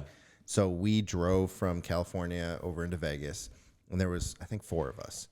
And we had been on deployment for 14 months. We all had cash. Like you don't spend any money. You have over no there. time to spend any money. Like you have cash, Yeah. right? And so we get there, and I remember calling on a satellite phone, which back in 2000, whatever, 6 or whatever it was, 2005, 2006. Like the technology wasn't that great, so we kept getting disconnected. But eventually, I remember we stayed at the Wynn, and the Wynn was pretty much brand new at that point. It was like a couple years old, and they gave us a presidential suite on the house, like comped, Because like, vets coming home, this oh and my that. gosh, Like we that's sweet baller, talked yeah. it. It was amazing. Like, dude, floor to ceiling windows overlooking the strip. Yeah, it's like amazing. massage room inside the room. Like it was amazing, right? And so there was, I think, 4 of us, and we just had all this money, right? And we're going out to clubs, and we're doing all this kind of stuff. You're gods at And that point. I remember the first night there, I decided to play blackjack at the Wynn, and I didn't know what I was doing. Like I had played cards back in the day, but like never had the experience of being in a casino. Yeah. And I was making, like looking back on it, the most ridiculous bets, but I was fucking winning. And, like That doesn't always happen. I mean, there was a Nothing point I went to the better. cashier and I had like $9,000 in cash. Oh my That was gosh. not my money when I started the night. Yeah. That's amazing. And we partied so freaking hard, right? Yeah. And the next day, I lost like $7,000. Oh gosh. Which is very easy to do. But easy like to the do. highs and the lows, yeah. it's just not a healthy way to live. No, I don't know how people do it. And for knowing more how than to like 2 stop though, days. because you're like you could have all that money and be like, I'm just gonna keep winning, Yeah. I and remember then all that money that you won gone. That first night I cashed out, right? And like, all right, let's go to the club and let's go do this. And like, drinks are on Yeah. me. And like, we lived like kings for that night.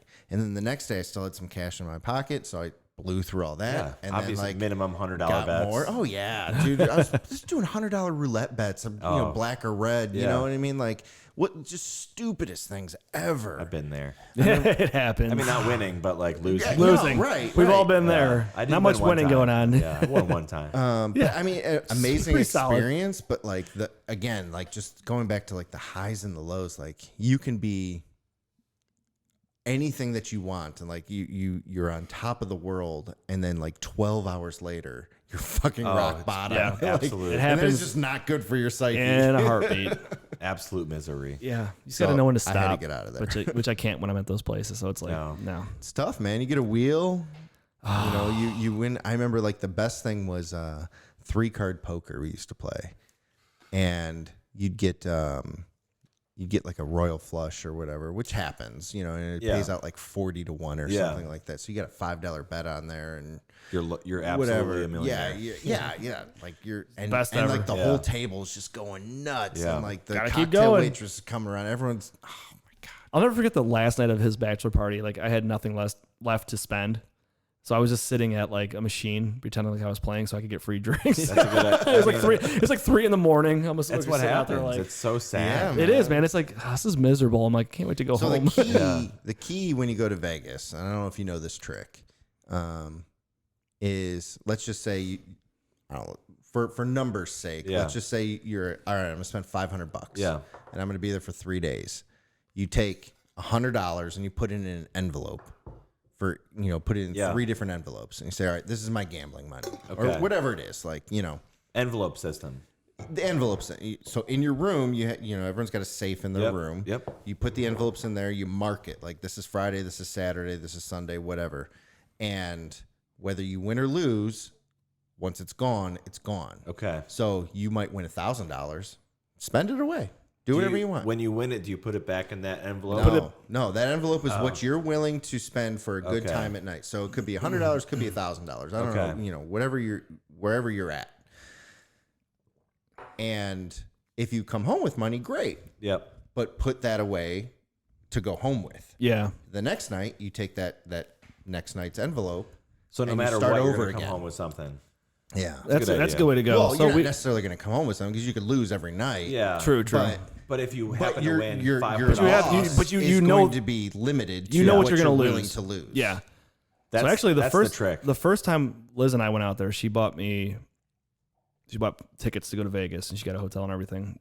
I forgot how long we were dating for, but we did something similar to that. We had an envelope was just for spending for gambling, Yeah. and like once that was gone, we were done with that. It worked out great. We ended up spending exactly what we knew we were going to spend. Yeah. We had money for everything else, and we were still young. Like we didn't have like a ton of money at that time. Right. But yeah, that worked out great. Well, that's the beauty of the system, though, because it can be tailored to wherever you're at. Like, if you want to spend $50 tonight on gambling, okay, fine. do it. $50 in an envelope. Once it's gone, it's gone. If it's $1,000, whatever. But you know it's going. You but know it's going to be that's gone. when you have to stop. Yeah.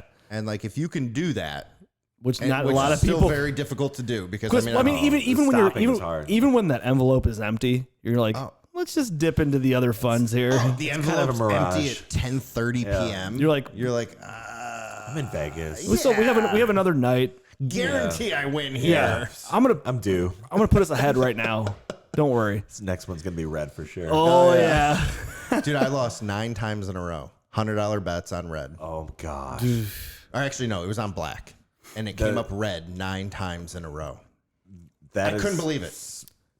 So terrible. I mean, there was a point I didn't have any more money to bet, but like I did it once as like a joke. Yeah. Well, probably trying to impress some chick or something why not? like that. Yeah, like $100 on Watch black. this. 9 times in a row. I was so furious. That's how that goes, though, man. When I went to Vegas for the first time of legal age when I was 22, my parents took us there like 4 times before I was even 21 because that was the thing to do for parents like back in the day. Yeah. So I went there with like a bunch of our friends. Newbert was one of them, and he put $100 on red, and then they started spinning the wheel, and then he put $100 on black because he wanted to hedge his bet. But I'm like, dude, what if it fucking hits green? You're gonna lose $200. And it Did? No, it was he broke even, but like that was a big learning experience. Oh, yeah. And I thought it was fucking hilarious. Yeah. And this was also a time when they had like actual change coming out of the slot machines. Oh, yeah. So we were on cloud 9 when we got there. He goes to the big slot machines that like I don't know, it's like $1 a pull or whatever. Right. He put a $100 bill in there, did it one time, didn't win. His thing said $99. He's like, all right, I don't want to lose any more money. So he hit cash out, and the thing's just going bonkers with money. So like a crowd is coming around him because they think that he won this huge jackpot, and he just lost $1. He's cashed out. He just lost $1. Oh, it's so amazing. It was great. But you know what? That doesn't even matter though, because that's such an enthralling experience. Oh, yeah. Like, Absolutely. seeing it come out. Like Yeah. it's different with the tickets now. Yeah. But like, Oh, cash out. So disappointing. good. I love I gambling. forgot, like, we went to the casino the first night of my bachelor party, and I think it was Albert or Chris won like 1,000 in New Orleans. oh yeah. Somebody did roulette and like won like $1,000. Or was it Tommy? Somebody I don't know. they came over like won a bunch of money. Let's go out. Yeah. Like but in New Orleans is so much different than Vegas. I don't think that the casino there is as nice as some of the It's casinos. okay. It's a nice casino. It's like going to Cleveland. Yeah. It's Is it like far away? it's off the strip a little bit. Because we were getting followed around by a hooker. It was like a. Oh yeah, nice. Oh my god, I forgot about that. She was all over us, and she's saying all. I'm like, okay. So like we're in this like line. There's a group of us. There's like what 12 of us. Yeah. And she's like just going down the line, and we're like, Everyone's just like Whitterman was at brushing the her off. yeah. We keep brushing her off, and then Whitterman's the last one like with us, and I go, Well, we kept like saying, "Hey, that guy's got a ton of money." like she goes like, well, he lives in Vegas. She goes, I love Vegas. I'm like, we all do. We like ditch Whitterman. He's just stuck with this girl, and he's so nice. He's like sitting there talking to her. Oh man, we're such dicks. Just being polite to strippers. Yep. Or hookers, I guess. Big difference. Oh yeah. She had no idea. She had no chance. And Oh, it was yeah. just so funny. It was phenomenal. It was like 9 p.m. He just wanted to save her. yeah. Send her to Whitterman. The nice guy. I did drive past Whitterman's parents' house the other day. Yeah. And there were a lot of leaves there, and I felt bad for his parents. Yeah. They still live there. Yeah, I mean, they're retired now. Yeah. I actually just saw Mrs. Whitterman last week. I went to so her mom just sold her house, and they had like a moving sale. Yeah. I bought a leaf blower off her. Nice. So I hung out with her for a little while. Then went over to Joey Bruno's house, who's a street over. Checked out his new house. He did a lot of work there. It's Where awesome. are they at? What is that street called? Cornwall. It's literally across the street from his in-laws' house. Like directly across the street. Really? Yeah. It's aggressive right there. It's an aggressive move. Ian's going to be right there too. Are Ian's, you really? Ian's within what? In what city? Concord. So it's like, Nice. what, 6 houses down? It's like 1, 2, 3, 4. And then a Yeah, corner. like 6. Yeah. Well, yeah. There's like there's a street Yeah. separating it. Yeah, but so you got the street they're separate. Still, No, like I'm in the front yard with Joey talking to him. Like Jacqueline and the kids were at Jacqueline's grandparents' house, and I'm sitting there talking to Joey, and Jacqueline's dad is directly across the street just blowing leaves around and cleaning up the yard. And I'm like, man, I would just think about like, I love my in-laws. They're phenomenal. But I'm like, man, I can't imagine like just being across the street from them, not having a conversation with them. You know what I mean? Like feeling like forced. The pop-in is real. Like I have to go talk to him. Like he's right there. I'm driving down like, hey, Mr. Kovacs. Can you pull the wave like you do your neighbors now? I guess I think eventually you probably do. Yeah, like Joey didn't even yeah. acknowledge him when he was 15 feet away from us, and I don't even think they acknowledged each other. My in-laws come to visit us like a few times a year, and every time that they do, they stay for like a week, and it's not that easy. Like I love them a ton, Yeah. but like sharing a very Sure. like small, like our house isn't big, like a small space is not that easy. So like they lived across the street from us. I'm assuming that our relationship would be a little bit different For sure. because like we get along insanely well right now. Yeah. Right. But like, there's a lot of people that have to live with their in-laws. Yeah. Yeah. I mean, like Liz and I have tossed around the idea of moving. Yeah. And we're trying to figure out like, hey, if we sell our house and we need to stay somewhere for a little while, like where are we going to go? And I'm like, well, I don't think I could live at your parents' house for long. I love them. And like, I'm like, but I also know that we also probably can't stay with my mom for a long time. Yeah. So I'm like, I don't know. It's got to start with I love your parents, but Yeah. I don't want to do that. I don't want to live with them because I don't want to start a relationship that's like, I don't want to start any type of animosity between us, like living together or if you guys something have like gone this far without having any of that. There's none of that, friction, like and to go no back sense. to an earlier conversation, I think we were talking about like how your family, how you grew up and everything, how your Yeah. family's so close knit and everything, Yeah. which mine is too. But you do see a lot of people that like don't communicate with any of their family. Like, Yeah. you know what I mean? Like Yeah. there's nothing there. Like, or like some type of problem that they had along the line where they just will not Right. talk to each other. Like that's a real, it's, I can see Yeah, it it happening. I can happens. see like some type of thing happening. Like say you have your brother-in-law who's going to be getting married here Yeah. soon and they have kids and then you guys get together, but something happens Yep. that just like something random happens. Like Yeah. and you guys get in an argument and the next thing you know, you're not talking to each other. True. And that shit happens hard. all the time. And you never know when something like that's going to Right, yeah. happen. Right. I've gotten in like. Well, I heard you similar- told me yeah, a I've gotten story in about it a arguments. couple of weeks ago. Yeah, I've gotten in arguments with some in-laws like that, and it didn't end up. The night didn't end up horrible. It was horrible for a very short period of time, but Right. like we made it through. Like thank God. Like Yeah, 'cause can you imagine that, though? I mean, that'd be just terrible. Eliminating a relationship with somebody, but like It was close. I mean, it was like you could see that it could have been close. Yeah. I mean, I remember when we sold our house, I was really pushing to live at my in-laws. I was like, listen, they have some space. Like, we could live at their house. We could save a ton of money. Yeah. And be like really close to the build so we can just keep checking like on it. You know? The house right now? Yeah. Or? Okay. Yeah. And I'm glad I got talked out of it. I mean, I love my in-laws to death. Like, and I'm actually really excited to be just down the street from them. Yeah. Like, my kids love going Convenience over there. is phenomenal. You know, the convenience, whatever. But I will say that, like, as cozy as our apartment is, I keep calling it cozy. That's a good word for it. Yeah. It's in Concord? Yeah. So the apartment's in Paynesville, but Okay. so it's like right there, right on the line. Yeah. Yeah. And it's not even that it's a good sized place. Yeah. The problem that we have is that all of our furniture is for a house, not for an apartment. So it's just like everything's really big in every room. Yeah. So it just feels cramped. And we weren't going to get new furniture, for 6 months. Yep. So, where was I going with that?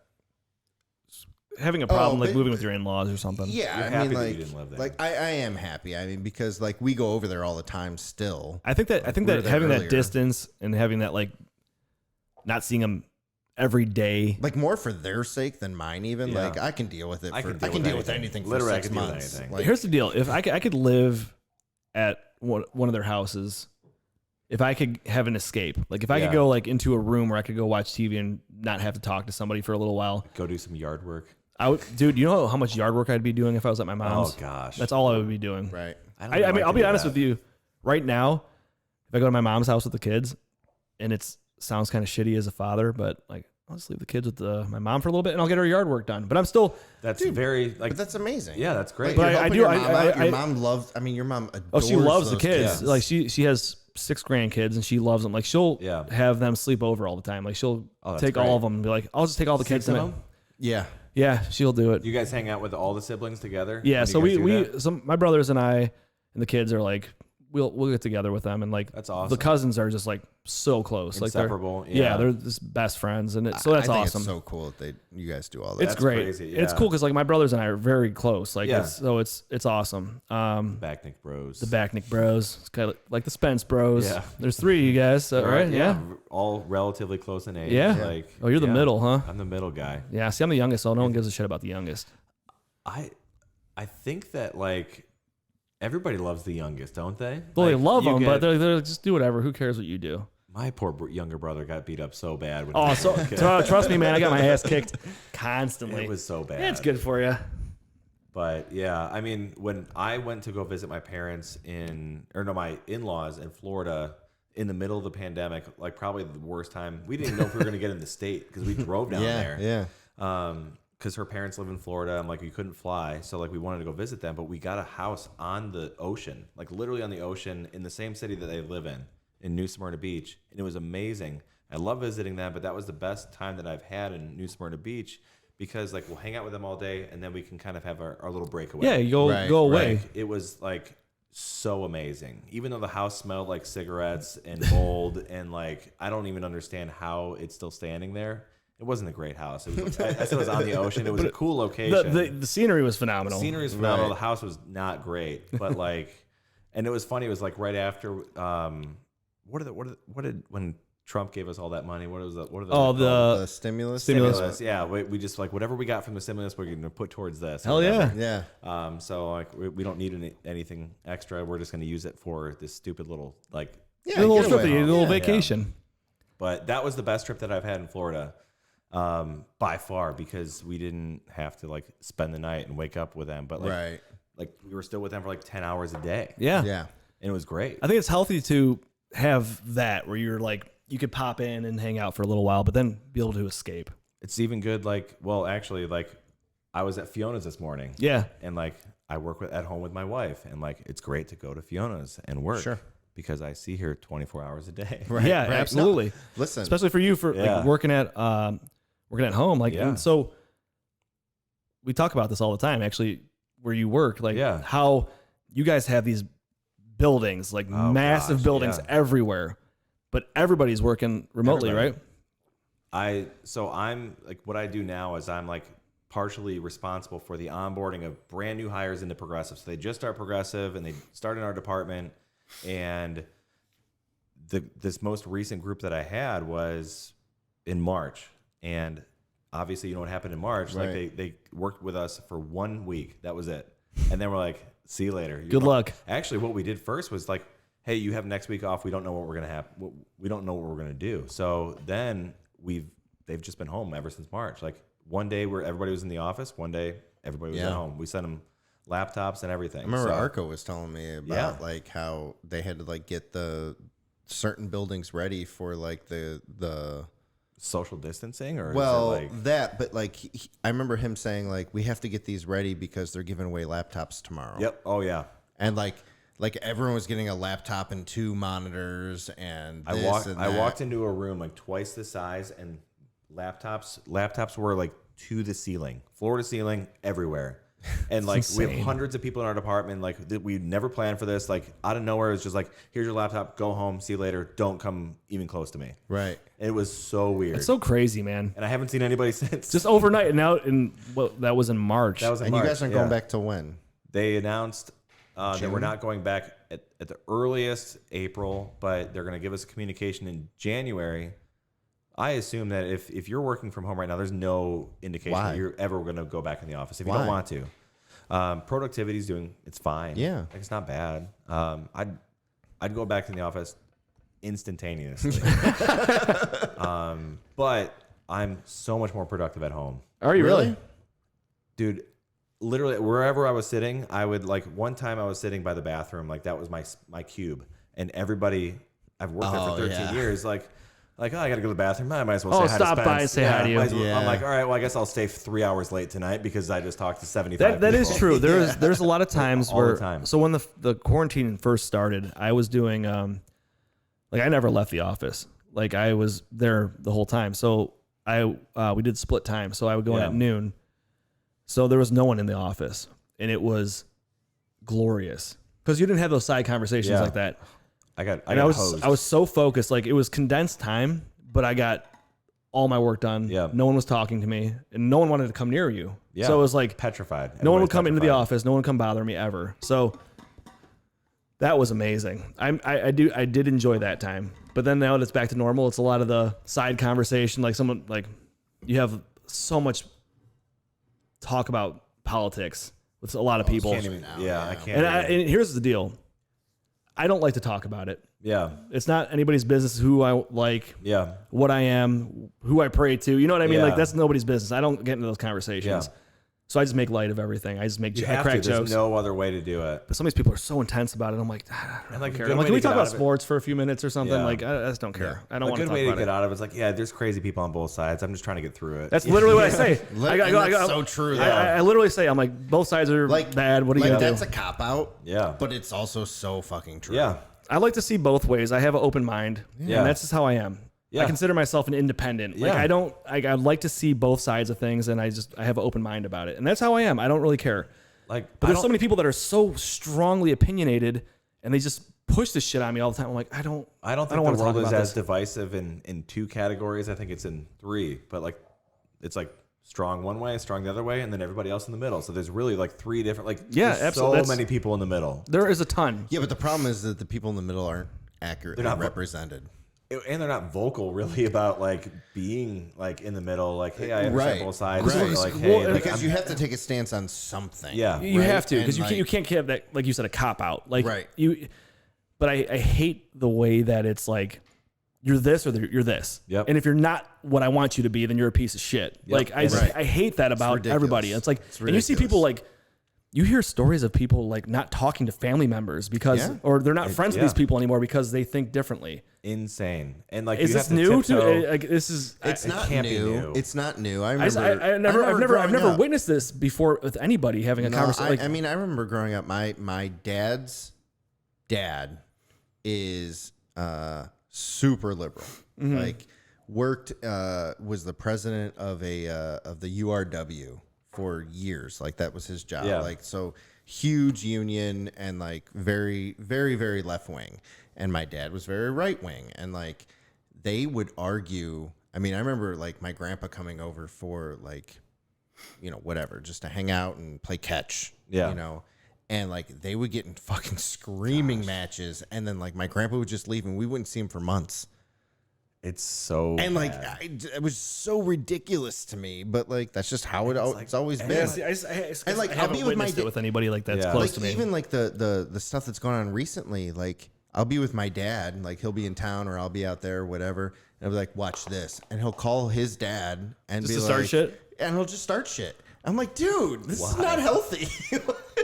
That's amazing. Like you're just So calling bad. just to piss him off, like I like to poke the bear sometimes, but there's a time and a place. right, like. well, that's like, I mean, I'm at a. And look, they've always gotten past it, and it's fine. That's good though, like, but I mean, I'm talking about Yeah, people that like- have the difference, and they're now Yeah. like some guy I work with was like, yeah, so and so,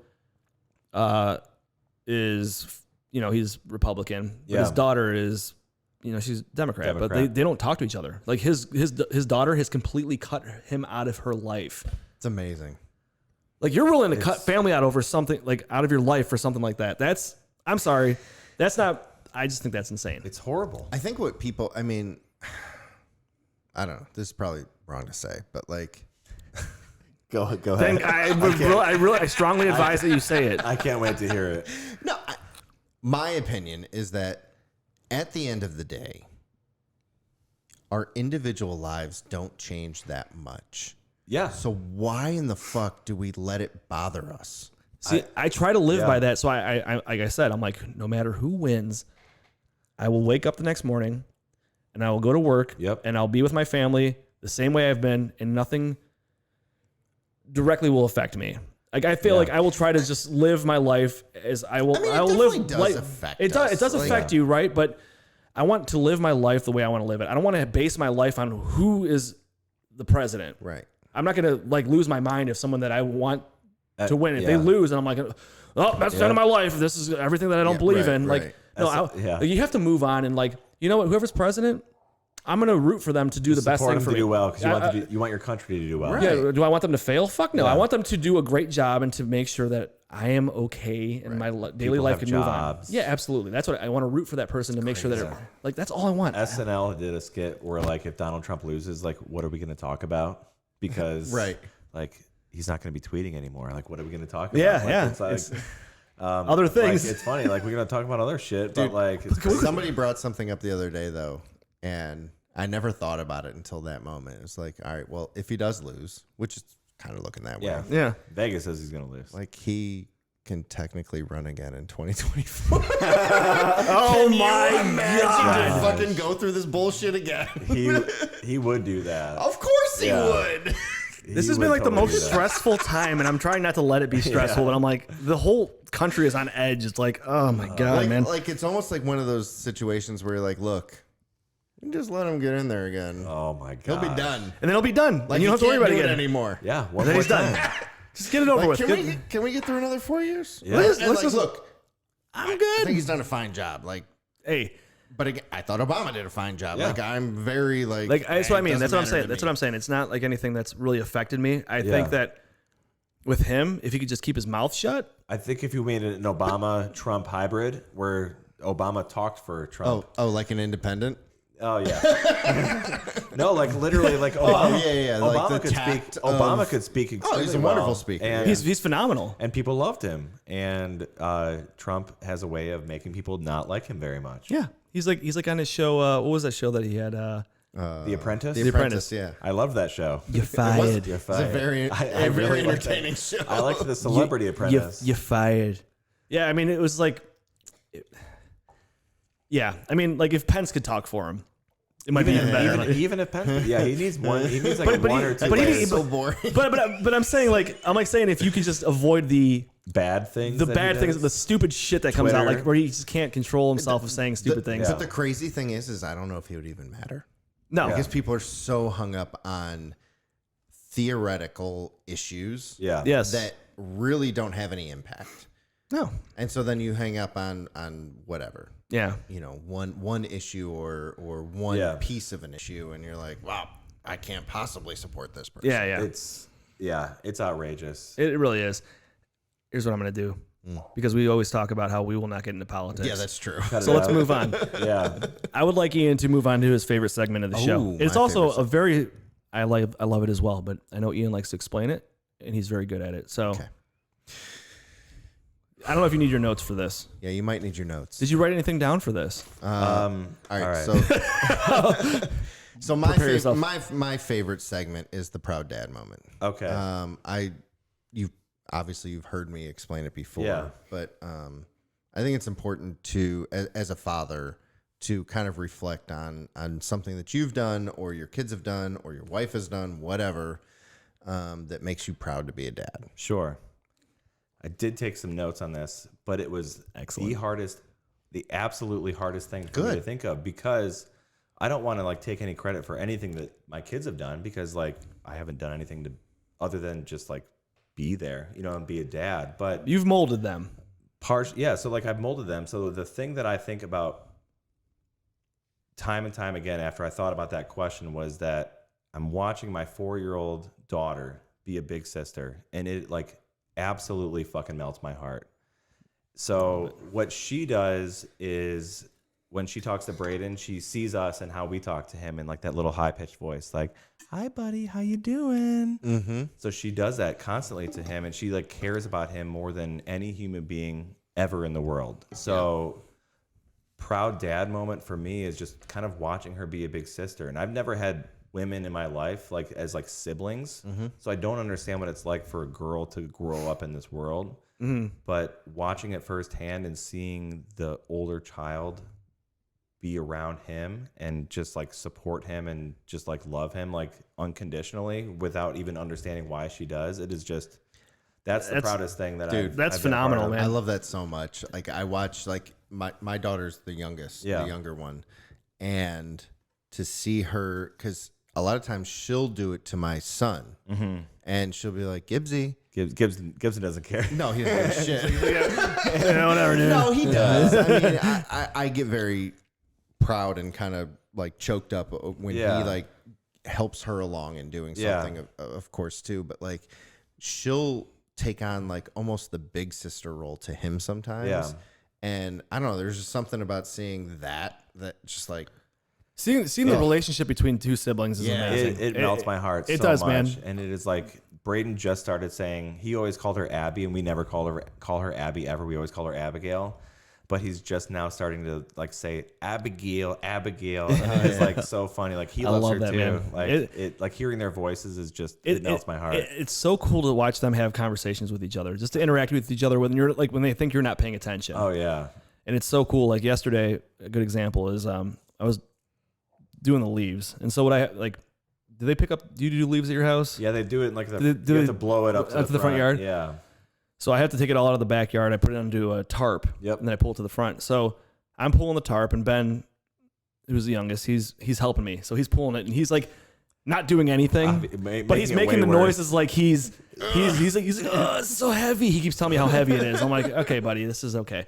So meanwhile, Sam is bringing a slide from the backyard to the leaf pile in the front yard because they want to slide into the leaf pile. Yeah. And Ben's like, come on, Sammy, you could do it. He's like, and he goes, wow, you're so strong, Sammy. Like the way he's talking to him, like, awesome. and he's like clapping for him and he's like encouraging him. I'm like, that's so great. And then Sam's the same way. Like Sam will, Ben brought his folder home from school. Yeah. And he's showing Sam his stuff. He's like, Sam's like, Benny, what'd you do at school today? And Ben opens up his folder and starts pulling out his artwork. Wow. Sam's like, Ben, look what you did. And he's like pulling it out, laying it out and telling him how good of a job he did. And I'm like, dude, what a good brother. I know. Like, it's amazing, right? I'm like, and like I feel like if the only thing I remember of my brothers is like them beating the shit out of me. Yeah. but we were older. That's the thing. That's the thing. I don't remember when we were little. little. That's why I love this segment, is because you take it in now because it's gonna go away. It's gonna go away. Oh yeah, there's gonna be the that dynamic of the siblings. Abigail's gonna hate Braden very soon. and there's gonna be clashing all the time. Get out of my room and like you're all annoying. that kind of stuff. That's going to happen, and that's okay. But right now, like to It's understand that moment and like take it in, like it's amazing. It's the only thing that ever came to mind when it's like, hey, what am I proud of? It's like I just like really love watching their interactions with each other because it's hysterical. But you hit on it though, is like they're modeling what they see. Yeah, That's for sure. Because Right? Whether it's like the how way they he talk, the way you talk or to him and the way words she that talks they to him. use, whatever, they're modeling exactly what they see. So kudos to you. What are you doing, Brady boy? I love that, man. And it's so sweet and innocent now.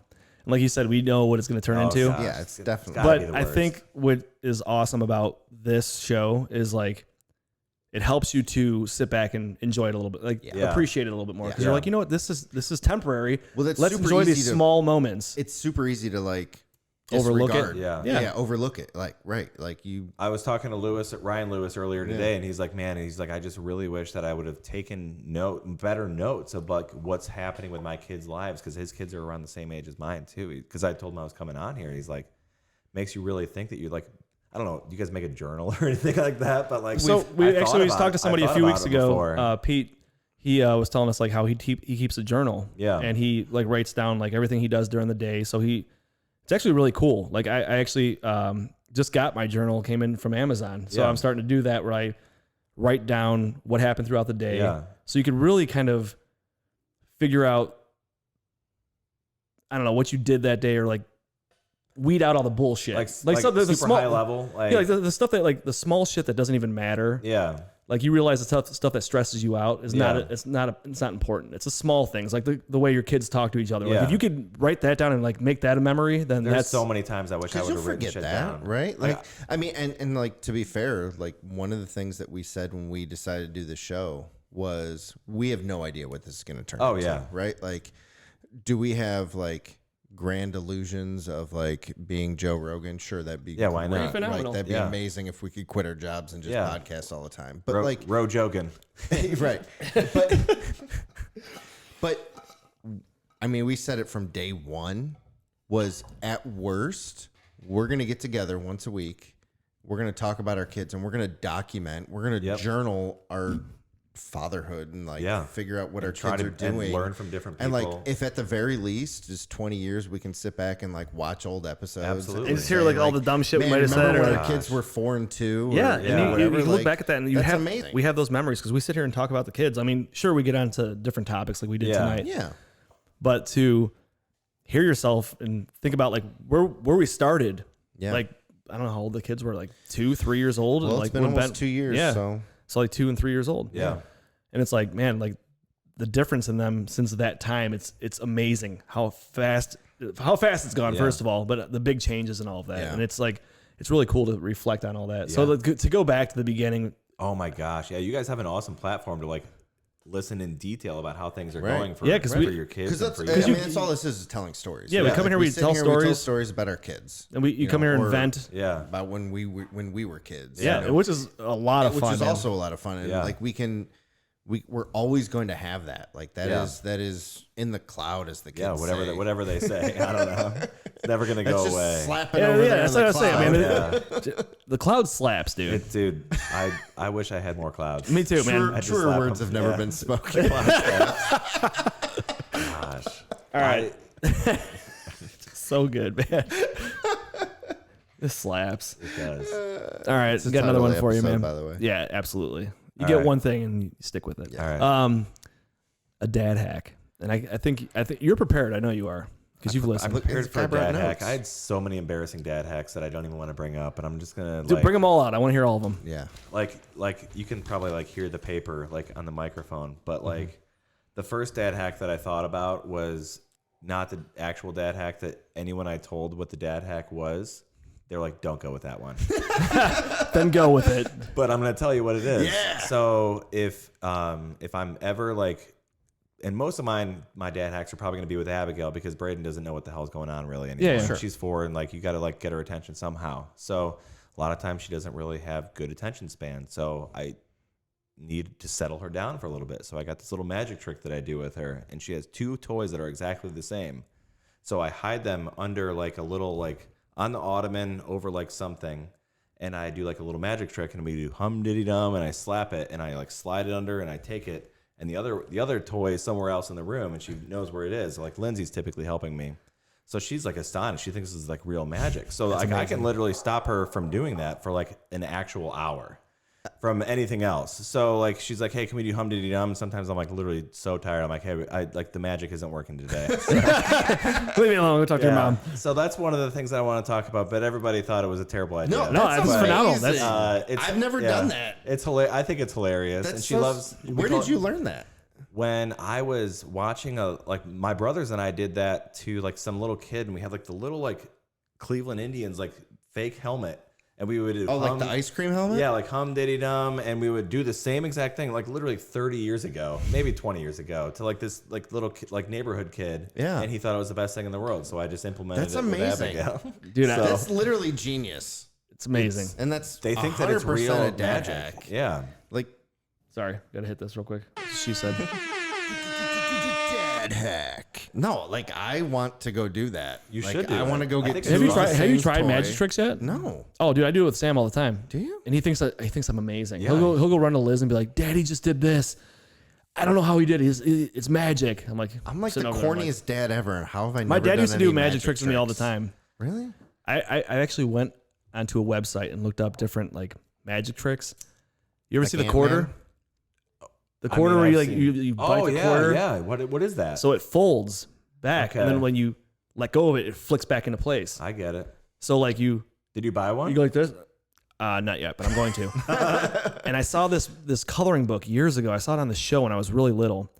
What it is this coloring book, and it, like when you flip the pages, all the pages are blank. Like Oh yeah. Yep. so you can do it 3 different ways. So you can do it where they're blank, and then it has like the pictures on it, and then you flip it again, and they're all colored. Yeah. Right. And like That's amazing. I saw that when I was little on a video, and I thought that was the most amazing magic trick I've ever seen. And I found it on this website, and I'm like, I'm buying that because it's nostalgic. Oh, yeah. Because I remember it from when I was little, so I'm like, the kids will think this is the most amazing thing in the world. So I'm buying that and the quarter. You have to buy that. I have to because the That's quarter thing I amazing. got from you ever see Click? Oh yeah. Oh, yeah. Oh yeah. Yep. The grandpa is Yeah, always oh, using yeah. the quarter. Yeah. Saddest movie Oh, ever. I know. Oh my god, that was it's so totally- depressing. totally- It's get me literally started. so sad. But yeah, that was one of my hacks, and then the other one is just based out of necessity because Abigail is a very challenging girl to deal with respect to everything. So she's either fully clothed and will not go into her jammies and sleeps in her normal clothes. I don't know what your kids sleep in. Do they go in jammies? They'll go every in the night? jammies, yeah. I mean, my kids don't wear jammies. I try, but it doesn't always work out. So Abigail's either completely butt naked, absolutely nothing on. She's way too old to be doing that, or she's wearing her clothes and will not take them off. So like now that she goes to daycare, or no, now that she goes to preschool, like she can't be pulling that stuff anymore. Right. Yeah. So I know I have to kind of leverage my opportunities as a dad with the fact that I'm not her favorite. And I grab 2 shirts and I go, hey, Abigail, mommy picked this shirt out and daddy picked this shirt out. You need to pick one because she will not change her clothes. And she goes, I want the mommy shirt. And I picked both of them out, obviously. Right, So right, Yeah. just That's giving them smart, though. Yeah. That's- So like that's my like dad hack Well- that I literally have to use all the time. Give them 2 options and say, mommy pick this one, daddy pick this one, and we'll see how that goes. No, I mean That's that's phenomenal, smart. too. Like dad hack. So again, like that's another genius thing. So in the world of early childhood education, like giving a choice is like the best thing you can do. I didn't know that until like recently. It's the best thing. Yeah. So you have 2 options, right? You can either be a totalitarian and Yeah. say, put these fucking jammies Yeah. on. Or you can give them a choice Yeah. and help them in the decision-making process to where they have some control over it. Yeah. And that's literally so good for them so that they can understand that when it's time to make a choice later in life that Yeah. actually makes sense Yeah. or actually means something, that they have the ability to do that versus just being told. It kind of helps also, like, they don't get so mad at you for like No, of making course they them do don't, something. because Yeah, for it's sure. their choice. Yep. You give them a choice to do something. I do that all they the can time make the decision. when like Sloan, like, so my daughter, she's very particular about her clothes. Yeah. Like, so kind of the same Yeah. thing. But like in the morning, so she'll put jammies on, but in the morning, she gets upset if a shirt's not pretty enough. And like, it infuriates me because I don't want her to be so like materialistic Yeah. or whatever. But at the end of the day, it's who she is. She like, Just wear whatever, Sloan. Like, yeah, like she's got this. all right. nobody cares. So the other day, gives a yeah, shit. no one Nobody cares. cares, So Sloan. she's got this sweatshirt that my wife got her, and she's really good about. Like, she finds all these like witty shirts and Yeah. whatever, and they're hilarious. She's got one. It's a blue sweatshirt that says "Fries before guys," Love it. and I love that sweatshirt, Yeah. especially when she wears that thing. I love it. And all of a sudden, recently, she won't wear it because it's blue, and that's a boy color. Oh. And I'm like, Abigail's Sloan. favorite color is blue and pink. So like you never know what day she Right, wants to wear right. the blue Just shirt. You never know depends. what day she wants to wear the pink shirt, and like it's terrible. yeah. But I've done that before, though. I'm like, all right, Sloan, here's your options. And like, you have to make that decision to say, because I used to do it where I'd pick her up, take her to her closet, and I would say, all right, what do you want to wear today? Yeah. Yep. And That's a like slippery thinking slope. in my head, like, all right, I'm giving her a choice. Yeah. But there's too many Way too many options. choices. Yep. So now I take Just taking- two. Yep. That's and, good. But the mommy versus daddy thing is good. Yeah, because they'll pick their favorite. And I never win. Yeah, that's okay. Because at It's the end of the fine. day, you won because Yeah. you got her dressed. Yep. And, like- and then you can move on. I know she doesn't mean it. She loves me. No, Yeah, of course she absolutely. does. Yeah. But like Lindsay went out of town not too long ago, and she was so happy to spend like dedicated time with just me, because like she'll wake up in the morning and just be the groggiest human being ever with her curly hair everywhere, and just look in our bedroom and mommy's not there. And she's like, "Where's mommy?" And I'm like, "She's downstairs, baby." She goes, "Okay," because she knows mommy gets her chocolate milk, mommy gets her Yeah, Oreos. yeah. Like, yeah. Mommy's the favorite. Okay. Well, mommy hooks her up. That's okay. yeah. It's Th- I'm okay with absolutely it. Like okay. it's so cool to watch how much Abigail loves her mommy, but they're going to be the same human. I know it. Yeah. And it's going to be scary. yeah, you're gonna be in trouble when that happens. It's going to be very scary. But the good thing is, like, Lindsay has always had an amazing relationship with her mom. So she's like, I just can't wait to have that type of relationship. Yeah, with for my sure. daughter, And too. that's Like, a it is cool going thing. to The be mom and insane. daughter relationship is phenomenal. Yeah, like insanely good. Yeah. all the time. That's so great. cool.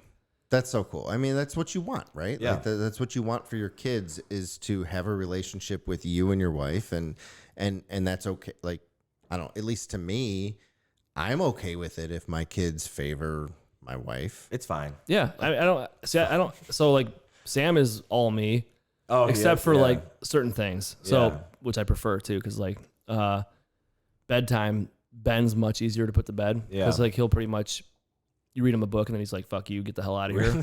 Where Sam's like, "I don't need another 3 stories." So I go every night. I go, "Sam, who do you want to read you a book?" I'm like, "Mommy or Daddy?" Hoping he'll say Mom, and he always picks Mom. But for me Always. though, like, yeah, but like everything else has got to be me. Like we have a handshake. Nice. It's a routine. Like we have every time I leave, he has to give me a handshake, and he has to wave. And if I don't do that, then he freaks out. Really? Whereas Liz leaves, and he's like, Yeah, who cares?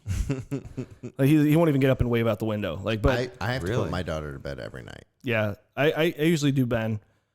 Sam prefers Mom for bedtime, like unless she's at Like, work late. don't get me wrong, both of my kids prefer mom. Like, we'll always ask, like, who's putting who to bed? Yeah. And they both mommy. Mm-hmm. And I don't know why. Is it a fight? I'm literally a better bedtimer. Are you really? Are you the best yeah. bedtimer? Oh, I'm the best. Well, like, I spend tons of time. I'm not that good. I'm like, I'm fine. No, like, I'm serviceable. I'm pretty Yeah, I'm amazing. serviceable. Like, 5 out of Yeah. 5 stars for sure. Really? Yeah. 10 out of 10 would recommend. Yeah. Wow. You have to give me some pointers. No, That's what we're here for. I think it's just like with my son, like we'll read stories and then we'll talk about whatever, and then like he'll tell me, he's like, all right, I'm ready for bed. Like, it's That's amazing. good. Your kids ever But fall he'll- asleep when you're reading books? But he'll never. Sam does every now and then. But they'll Which is also glorious. like, my wife's amazing also. So, but Gibson, if my wife puts him to bed, will go right to sleep and he's fine. Like we've been lucky with him. He's always been a good sleeper. Same Sloan here. though, if Chelsea puts her to bed, she's out of her bed at least a half a dozen times. Really? Saying like different excuses. I'm I love hungry that. or That's- I'm tired, that's Sam. or, you know, whatever. But if I put her to bed, like every once in a while she'll come out once. But I'm like, after the first time, like, and I spend some time. Yeah. Like, Putting her to bedtime bed. is a long process. Except for on me. podcast night. Well, Oh yeah, Friday nights. yeah. But that's the thing is, if I'm not around, she doesn't do anything. Yeah. Like, she won't. She's pretty good about it. Yeah, But if I'm home and she knows I'm home, it's a different story. it's a different story. I feel like, so when Abigail was a little girl, we did the same thing every night. Put her to bed, sang Twinkle Twinkle every night for like years. Mm-hmm. Braden plopped him down, literally walked out of the Second room. kid, man. Yeah. Second kid just doesn't care. He falls asleep instantaneously, never wakes up. Like if he ever is fussy, like like Lindsay and I joke like, yeah, he'll stop crying in 5 minutes, and he stops crying in 5 minutes, and he's perfectly fine. Like, we've been blessed with 2 good sleepers. Yeah. That's like, I mean, my kids are good sleepers. My kids are good sleepers. Sam is just, he wants something. Like, if Liz is done reading him a book, he'll start yelling for me. Yeah, come read me a book. I'm like, Mom, I already read you books.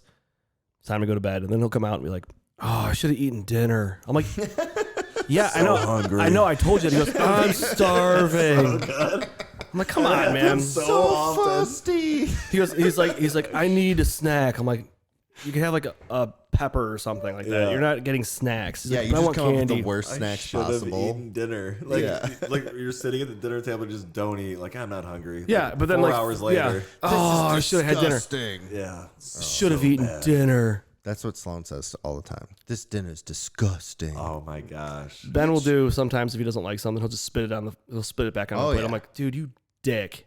Oh, Sloan. I'm like, come throws on, shit. man. Yeah, Ben threw a plate in the garbage one time. Not dumped the plate, threw the plate in the garbage, closed the lid, and then stared me down. Really? Like, Just what's up, dangerous. dude? What are you gonna do? I'm like, oh my god. I'm like, let's go away. Like, Go away. Leave me alone right now. Lindsay heard that she wants the kids to be like more interactive in helping around the house. So Braden, or one of the kids, was like, I'm gonna put the plate away. I'm like, it's like a plate, like Yeah, Yeah. an China plate or actual whatever. plate. Yeah. So she watches them like walk to the sink. I'm like, we're not letting him do this. Like, this can't happen. And he literally just puts it up close to the counter and just drops it and just shatters it in a million pieces. I'm like, how is this possible? Well, that was good. That worked. Yeah. I'm glad he's helping out. So I'm so happy. Now Good we can clean this up. And Yeah, we know cool. not Just to do added this another again. 15 minutes I to mean, clean it up. happens. You know, It's fine. We got a routine every night. Like, it's Yeah, the that's same good. thing. Routine's definitely important. routines are key. Like for me, like I have to have a routine. So 2 days a week, it's Tuesday and Wednesday, I'm by myself. Liz doesn't get home till like Rough. 9:30 or 10 Yeah. some nights. So like, I mean, I got it down though. Like I have to do all the running around. I have to, but it's easy now. But I definitely have a routine, and so it works out a lot easier. It's not like a free for all at my house, Right. which is easy to do. But If I attempt to go into the family room without doing every dish that's in the kitchen, it is just World War III. So I know, like, before I do anything, our kitchen has to be immaculate. So I got that down. And, like, we literally do the same thing every day. Yeah. Every weekday is the same Yeah, exact thing. that's fucking parenting, that's right? the way to Yeah. do it though. Like Liz will prepare everything while I'm at work, and then Oh, the like for my dinners, and then like I do all the cleaning. Yep. I clean up all the Yeah. dishes. I put everything away, and like I'm so like anal about the kitchen. Like Yeah. it has to be clean. Like I can't relax until everything's put away and cleaned up because I'm just uncomfortable if it's not. And Dude, you know what's crazy? Because I was always like that. And since we moved into the apartment, for whatever reason, like I'm not. You don't care anymore?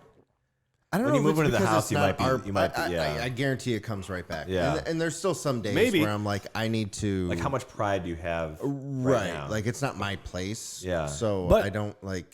I've Like, heard I can though. relax. I've heard Yeah. though, like Liz's aunt watches Ben every now and then. She's like, what you'll figure out too is after you have a certain amount of kids, and after a while, you'll realize that shit doesn't matter, Doesn't matter. and you just let a lot of stuff go, and you just deal with it later. I'm 'Cause, never I mean- gonna I go hope it's not my that, deathbed be like, because- I just wish my But house she's like, was but- Now it'll pile up, and But I mean, hate I think it doing gets. I think what she means by that is it gets to a certain point where it's like, okay, I'm not going to do this while the kids are awake. yeah. I'm not saying like just put it off for 5 days. No. So what I'm saying is like before, like at the house, like I would put Sloan to bed and Chelsea would put Gibbs to bed. I would like my routine was I would then go downstairs and make sure the kitchen is perfect. Yeah, immaculate. Yeah. The next day you wake up and everything's ready to go. It's a good feeling. I'm And happy it's a that I great got feeling. into that routine because it's not me. And I was always like that. And then once we moved into the apartment though, like I don't know if it's because everything's so close or if I'm just fucking tired Yeah. or what or COVID or whatever Yeah. it was. Now I'm just like, I can get that tomorrow.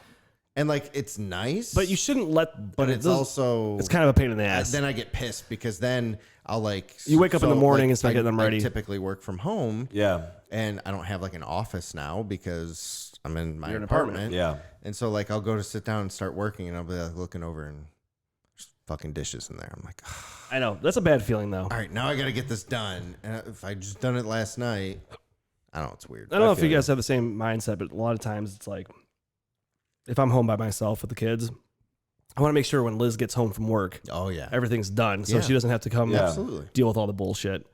So I don't know. That's kind of what I do. I agree. But if I don't, then I feel uncomfortable. I don't think she gives a shit, but I think it bothers me more than anything. The days that I let it really go, it'll be like, so I pick the kids up from school every day. So, and we get home typically like a half hour before Chelsea gets home from work.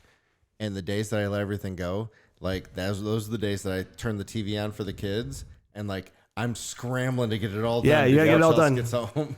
Mine is based out of fear. I think deep down that's what it's Yeah. all. Motivating. I think that's kidding. all for us, though, man. I will do what I can out of fear. Yeah. I don't want to let her down. Right. Like, Liz won't tell me that she's pissed about something like Yeah. that, but I know. Lindsay will definitely tell me. Yeah, There's no hiding. she might it. make like a small comment, like a little side jab or something like I that. wish it But was a little bit cleaner here, Steve. yeah, I'm like, oh, well, Mine sounds a little different. Could have lit a candle. yeah. That's all we got to do at my house. Yeah. I got a dad hack. Mm. If you have a babysitter that you know will clean up after you, Mm. get one of those. So Liz's aunt today, I ran the dishwasher before I left. There's some dishes in the sink still. Yeah. She puts all the dishes away, cleans all the dishes that are in the sink, and then she did our laundry today too. Laundry is outrageous for somebody else to do. I think it's great. I don't feel comfortable with it because she's messing with my boxers, but Yeah. but they're clean. They're You all still right. on boxers or?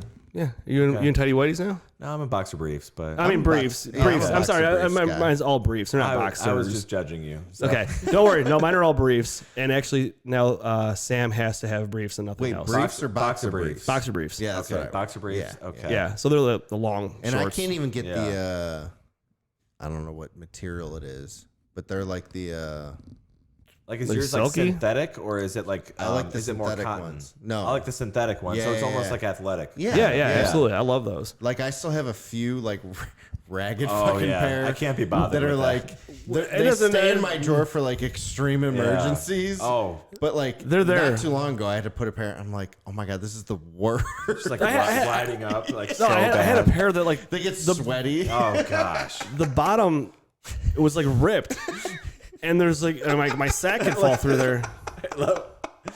Just separated. I actually have that on my notes. Separated boxer brief. Separated sack. Yeah, it's not good. It's the worst But I'm like, kind you know of what? syndrome. That's my favorite time is Christmas because I get my t-shirts, wife beaters, and boxers. Oh, and There you socks. go. Yeah. That's like the stuff I don't want to buy, and I just listen. Belt boxer beater socks. Damn straight. Liz, no, I'm like, she Liz goes, buys them for, I don't I'm even like- do presents with my wife anymore. she goes, what do you want for Christmas? I'm like, just boxers, boxer briefs. Yeah, if you want me to boxer be more briefs. specific, Very specific. socks and like undershirts. Mm. Put that out, and I'm happy.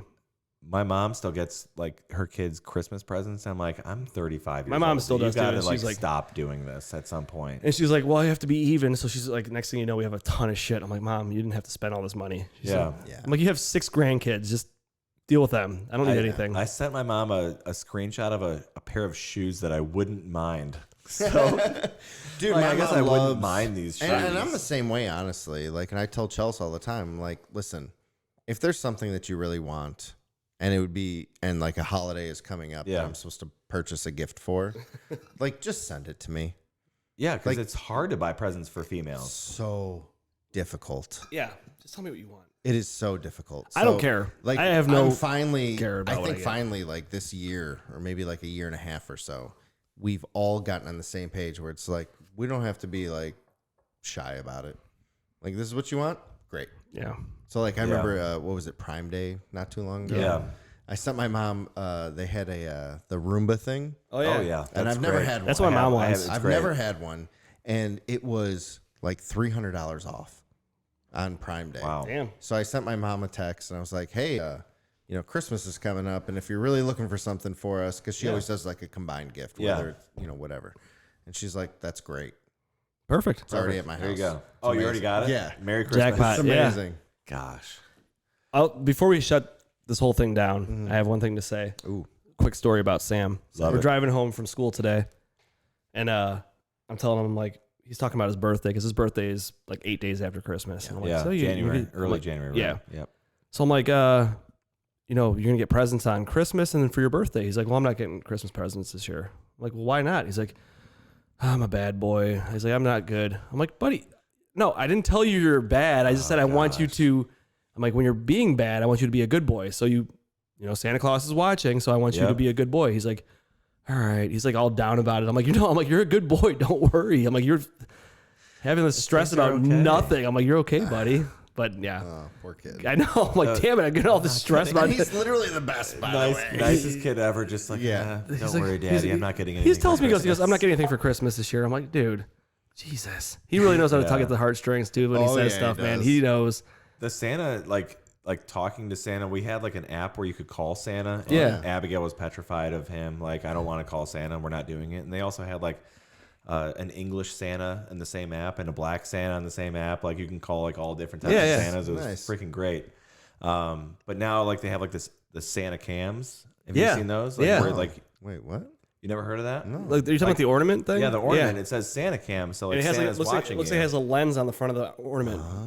So like if your kids are being bad, you can like say, hey, you better be good. Santa's watching you. This is his camera. I need to get one. $1 million idea right there. Everybody's like, I got to get this The elf. Santa cam's a good dad hack, I think. Yeah, it really is. Because It's a what? Dad hack. I'm going to buy one. you should I get want one. one.